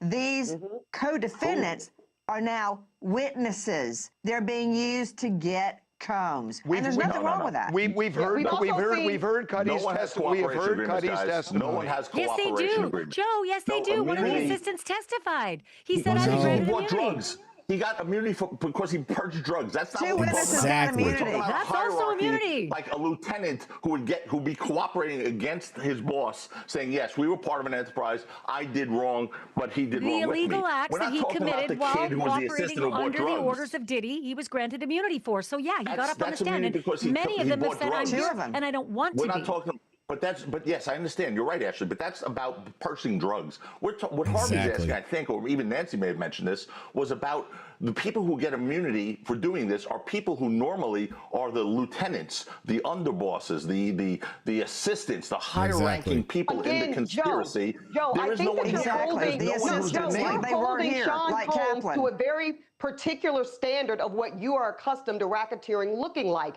Maybe here, in a traditional mafia, Goodfellas style enterprise. I think Nancy hit it on the head. There's kind of two levels of this operation. Sean Combs, the Emperor King Almighty himself, and minions, straight minions. He doesn't have. Yeah, okay, maybe Cassie, the one who was setting up the freak offs and asking for them.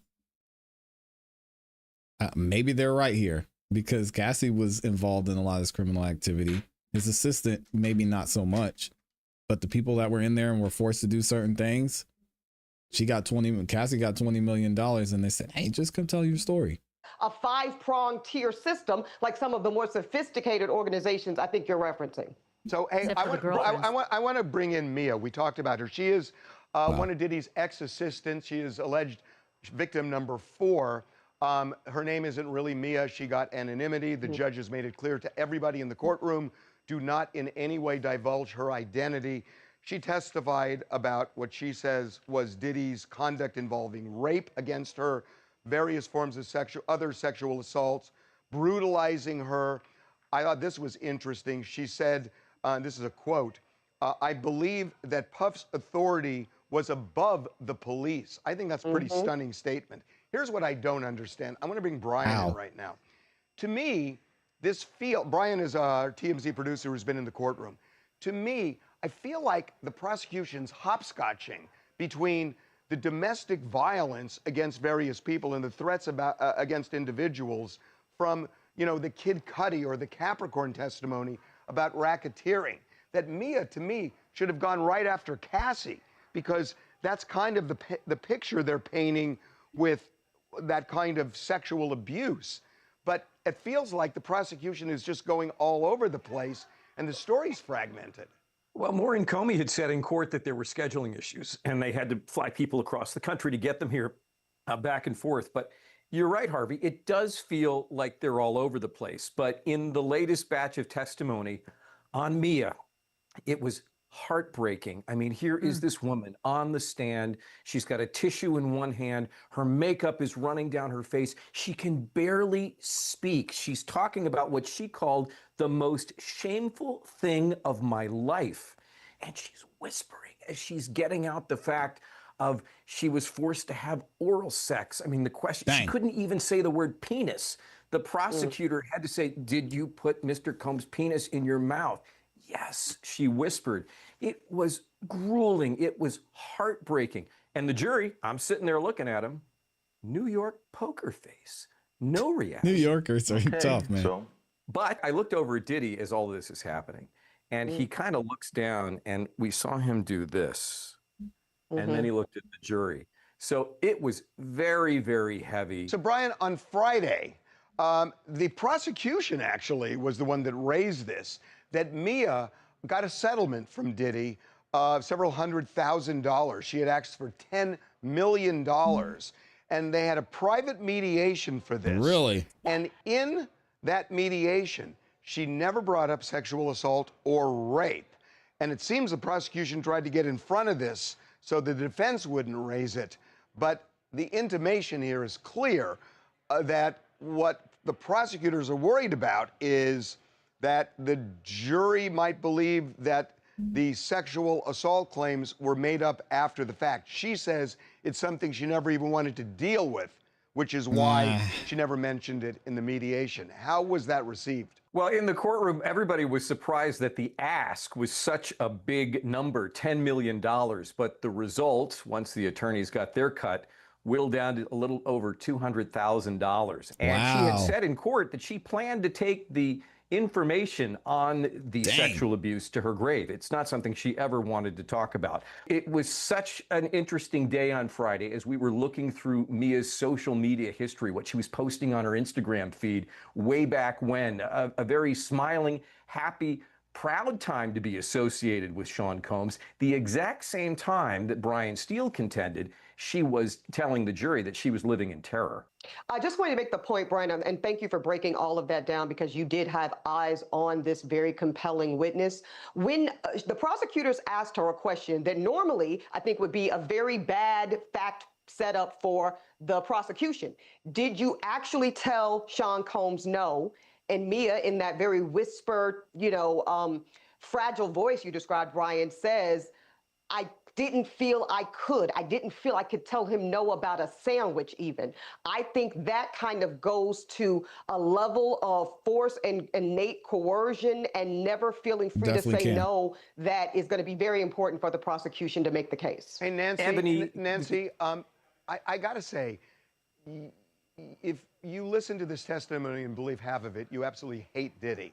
Yeah, I think everybody hates Diddy. I'm really interested in this. How would you feel if this jury comes back in 45 minutes, guilty on all counts? Because I remember with O.J. Simpson when they came back in 2 hours, and it was like, you didn't really evaluate the evidence. If they come back and convict him, but they just do it because they hate him, is that a satisfying verdict? I've had a verdict come back in 45 minutes before. I think what you're doing right now is projecting, because what we've heard from the stand makes a lot of people hate Sean Combs for what multiple witnesses say he did to Cassie Ventura, he did to Mia, he did to Capricorn Clark, and it goes on and on and on. The beatings, the rapes, the sodomies, the this, the that. Yes, he's the object of hate, but If that jury turns it around in an hour, no, I would not be concerned because they have heard this evidence from day one. It's been sifting down. They've been percolating. And what I think the state is doing right now, earlier you said they were, quote, all over the place with their witnesses. I disagree. They are building, and what they're building on is Cassie Ventura's testimony. Every single witness is corroborating Cassie's testimony her is fear, garbage. their fear, the fact that employees did his bidding, even if it was an illegal act, right down to that Molotov, for Pete's sake. Because this week, we heard the defense go cray in the courtroom. Papers, chairs, crazy, mistrial. Of course, they never seen Tacopina do this. Miss an objection. They let several questions get in before they went, what? And objected on the fingerprint evidence. It was destroyed conveniently by LAPD.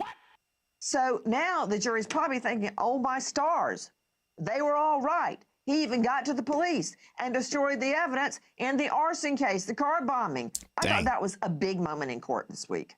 Was it a correct moment? Was it a correct moment in court where they made this insinuation without proof? What is that, a correct moment in court? Was it appropriate for the prosecution to raise the specter of Diddy destroying this evidence, which, by the way, he may have done it. Say that.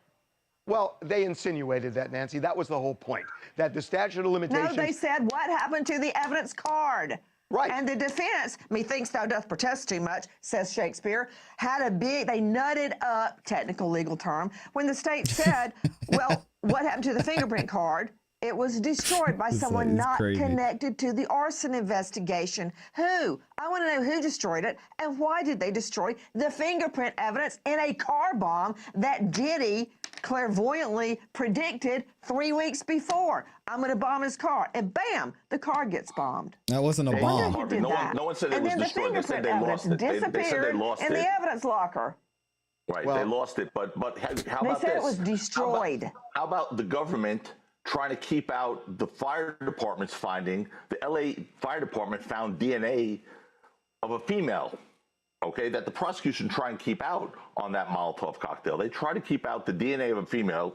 So I don't know. I mean, why wouldn't that come in? Why I don't know what you're talking about. It's already come out in court that there was female DNA on it, but we can't match it to anybody. What came out in court was the LA Fire Department found DNA that was a female's DNA, which the prosecution tried to keep out of court, but came into court. Maybe you weren't there for that part, or missed that part. It but came that's into something evidence. That's certainly interesting. That's Like the I just Molotov said. cocktail. That's the Molotov cocktail. That's one of the predicate acts. So I wonder whose DNA and and fingerprints. Exactly. I'm glad you finally agree with me. It's an arson, a predicate act to prove RICO. Yeah, but when there's Nancy, okay, guys, that's just not the case. You know what they were trying to do there. They were trying to insinuate that this was all at the behest of Diddy, that whoever this woman was somebody who worked for Diddy. But they couldn't maybe it was. We don't know but maybe it wasn't. Maybe it was. Who else would destroy the evidence? I'm not worried about it. Oh, let's guess You know him what? into federal Yeah, maybe it was. I sorted through it all. He's already tried to bribe one police officer. I took an hour to sort through all that, and I thought, why am I wasting my time? It's like a teaspoon from the dirty fire hose.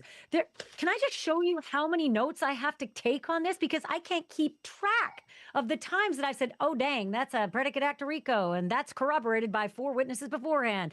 Like, Ashley, I cannot keep track of these offenses. Ashley, let me ask you, and you know I think the world of you.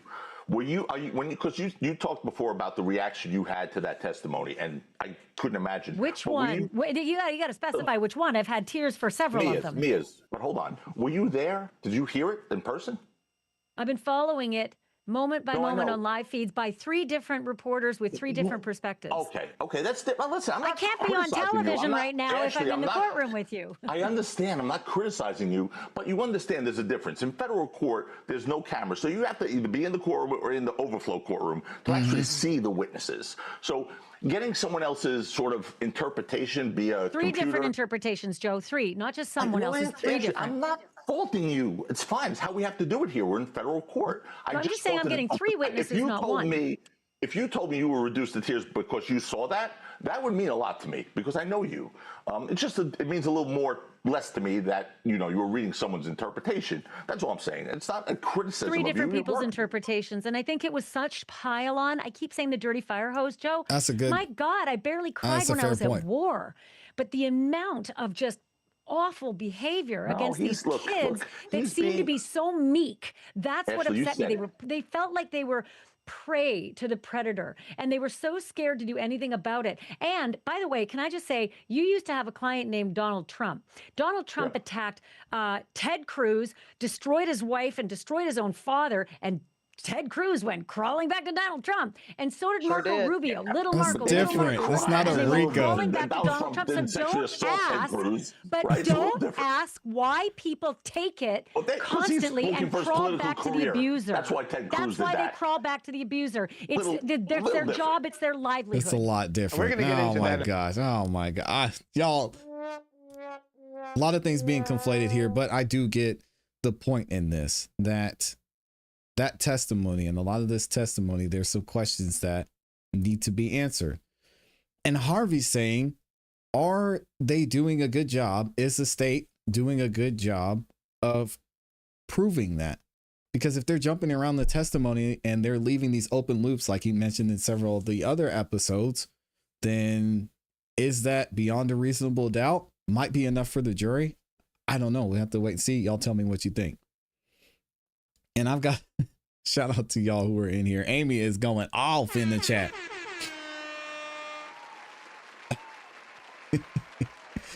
Amy said she's telling the story without telling the story because it will implicate her more in the wrongdoings. I want to see. Oh, we're about to get into Ray J too. Are we going to do Ray J now? Or are we going to wait? How long is this? It's like 10 minutes. Should we do 10 more minutes? What do y'all think? What do y'all think? Should we go to it? Amy says 2 things can be true. Cassie is a victim of DV and a perpetrator. You can't do that much BS for that long and not take accountability. 1000%. She's not innocent, but she also is a victim. 2 things can be true. She's a victim criminal. Slim Life in here with the 10 bomb says, I understand staying out of fear. I've been there. But once I was gone, I was gone. So you're saying she left and cried grape, then texted wanting a freak off? What? No, the timeline's a little bit off. Thank you for your coverage. Didn't know that. Yes, so so she asked for freak offs multiple times. And then she said she was assaulted. She was SA'd by Diddy, and she came back and was with him, and then said she wanted to continue participating in certain things with him, even to the point where she's like, "You're the only one who could bring this side out of me." Hey yo. So yeah, it was all weird, all very strange. Yeah, and we made videos on it too. So if you want to go back and watch the videos, I know some of y'all were asking about what happened initially and how this all went down. I covered this as soon as Diddy's houses were raided. We've got videos on that. Wow. And people are saying she stayed out of fear. Yeah. They're saying, oh, poor Cassie.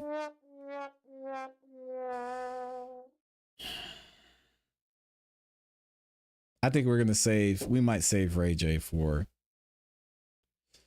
the next time. Because I know this is going to be good. All right, you know what? We're just going to do it. So we're going to go ahead and get into what Ray J has to say about this.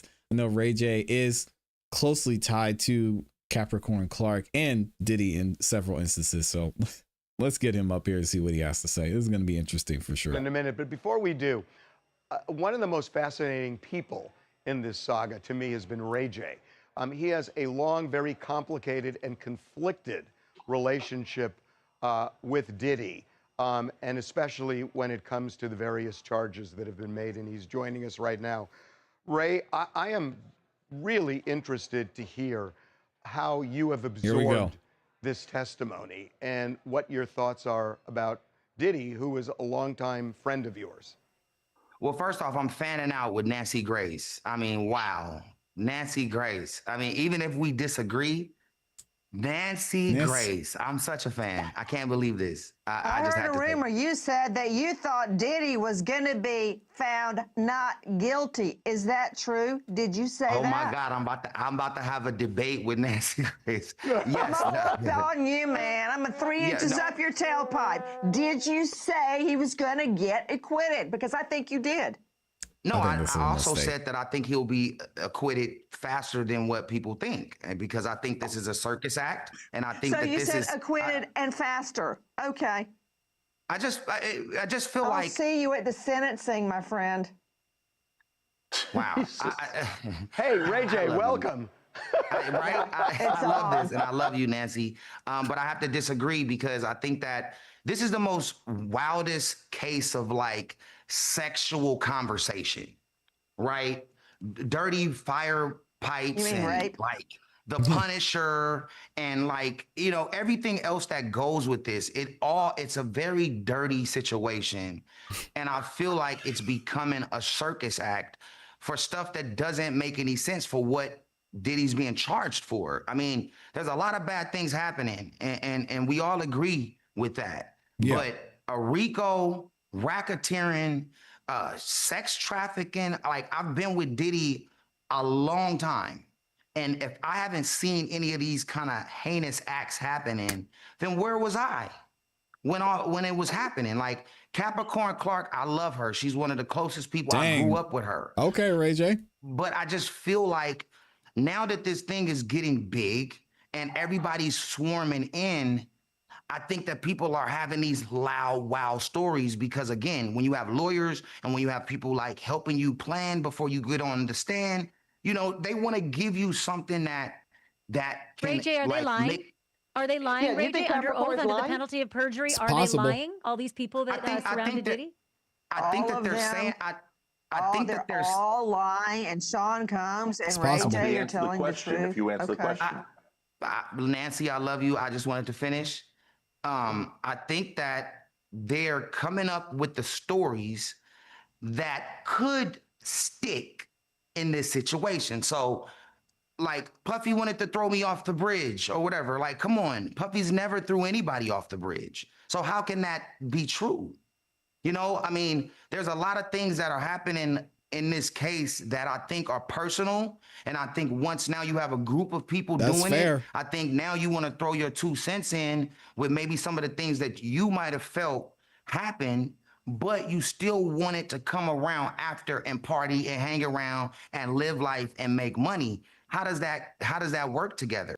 And that's a great point, as well as Harvey mentioned this, closing the loops, right? They're saying, oh yeah, this person said this. Oh yeah, this person said this. He wants to throw me off the bridge. He was hanging me over the banister. He did this. He did that. He did that. Okay, where's the evidence? Where's the proof? We have proof of domestic violence. We have proof of threats, maybe. But where's, with what he's being charged for, how does this all tie in? And where are we seeing the proof of he said this, he did this, he was here, he told me that, he forced me to do this? It seems like, from what Harvey is saying, they're not closing a lot of loops, and we've looked at the evidence and the testimony as well. It's tough. You get what I'm saying? Because, and I think, but also people might not care, like Ashley said. There's gonna be someone on the jury that's like, he's a piece of trash. Let's just throw him in jail. Guilty, guilty, guilty. And honestly, I think that what we should take from this is that when somebody does something to you, you should act immediately on it, because acting the way later. Ray J. And yet they don't. Oh man, we got another commercial just as it was getting good. Thankfully, it's a short one. But y'all get what I'm saying. When it comes to the charges, because we have to look at the charges. Will the jury look at the charges? I don't know. They're trying to show RICO. I'm not seeing RICO. A lot of you are saying I don't see RICO. Are we seeing a terrible, horrible, dirty, nasty, violent human being? Yes. Are we seeing someone who beat up on women? Yes. But when it comes to the enterprise and the furtherance of the conspiracy, where is it? Why are we charging him with this? Why is Diddy even here? Amy says, was she assaulted? Oh, that's right. She claimed she was assaulted by him, then told the jury they went on to have the best night of her life. Cassie said this, guys, on the stand. She said, I don't know what to do. I'll let the psychologist tell you why I did it. But man, I did it and I enjoyed it. It was a lot of fun.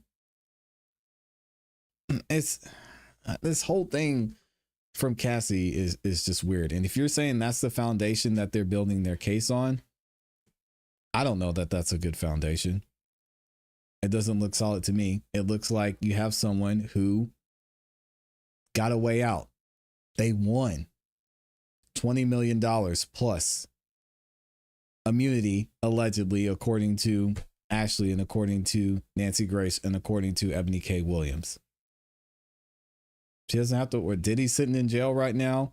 And most likely, from what a lot of us are seeing and the comments I'm seeing in the chat and in the videos, Diddy's most likely not going to get out of there.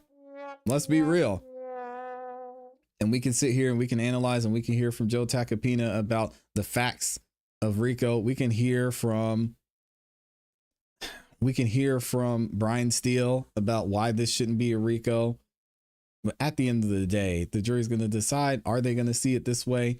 Are they going to agree with Ray J that it just looks like they're just throwing a bunch of stuff out there to try and make this RICO stick? I don't know. Let me tell you why it's easy for a lot of people, because unless we were there, you're right, Ray J. None of us know exactly what happened in each moment of Sean Combs' life, but Sean Combs and these alleged victims, right? Let's go with Capricorn. And how you doing today? Okay, how you doing, Ray J? Good to see you, brother. I'm doing when we talk about Capricorn Clark, and she tells a story about Sean Combs holding her at gunpoint, that's what she said, right? Forcing her to get in the car, go on this ride along to Kid Cudi's house, and then threaten further harm at that point, right? You know why it's going to be easy for some of these jurors to believe it, Ray J?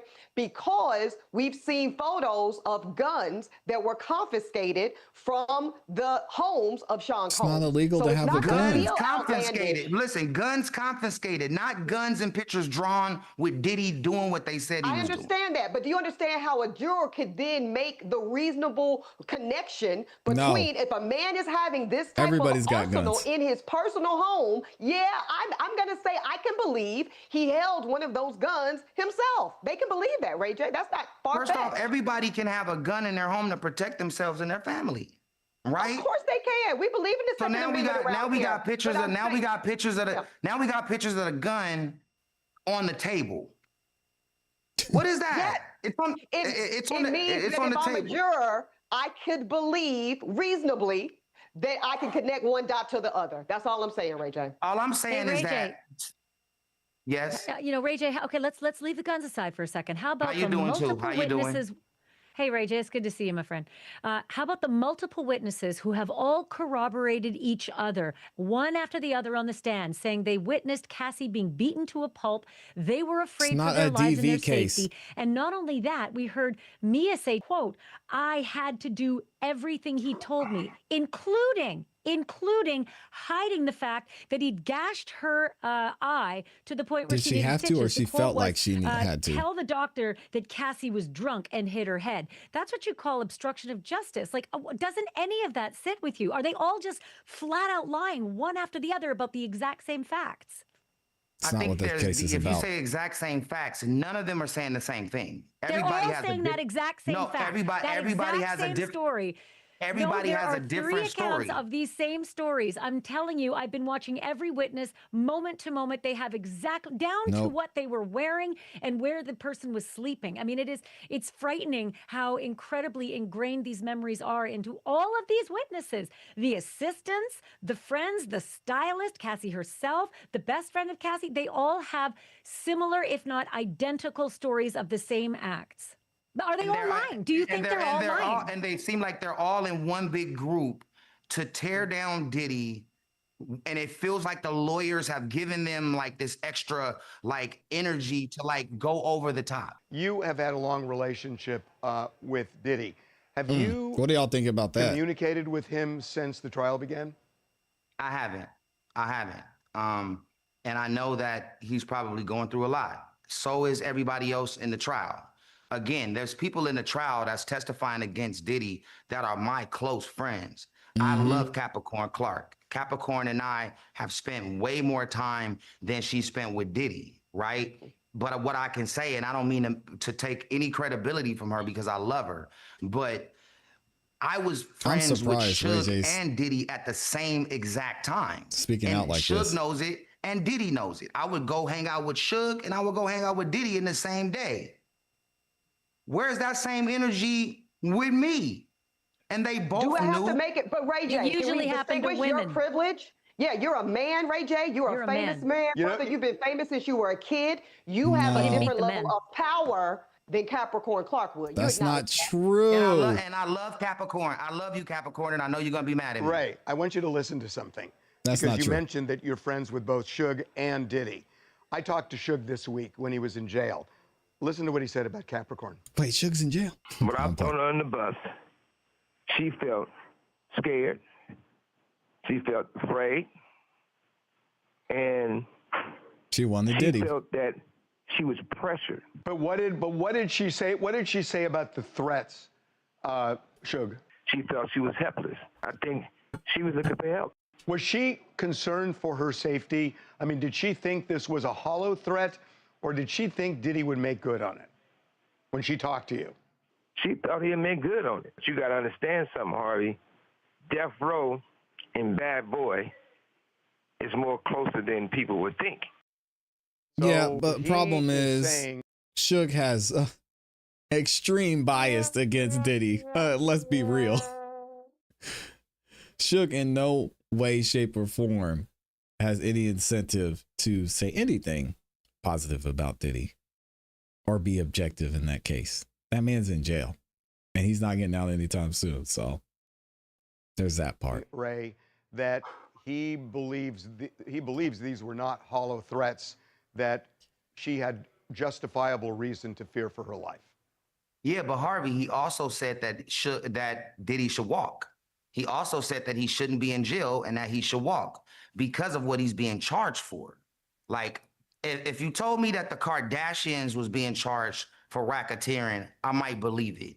But Diddy, sex trafficking, and all these other extra things, like, to me, knowing him, knowing the situation, being around with most of the people that's testifying, you know, I just feel like there's somebody at the top who's making a statement, who's making a point. I'm sure Diddy got the point. Free Diddy, he got the point. Dang, Ray J, why he take shots at Kim like that? Hasn't he given Kim enough shots already? Why he say, if you told me the Kardashians were being charged with the RICO, I believe it. That's crazy. Y'all let me know what you think about this from Ray J. He goes on to say more. I will leave a link to this episode from TMZ over on Tubi for y'all to check out, and we'll probably review more of it at some point. But wow, this is absolutely insane. Ray J.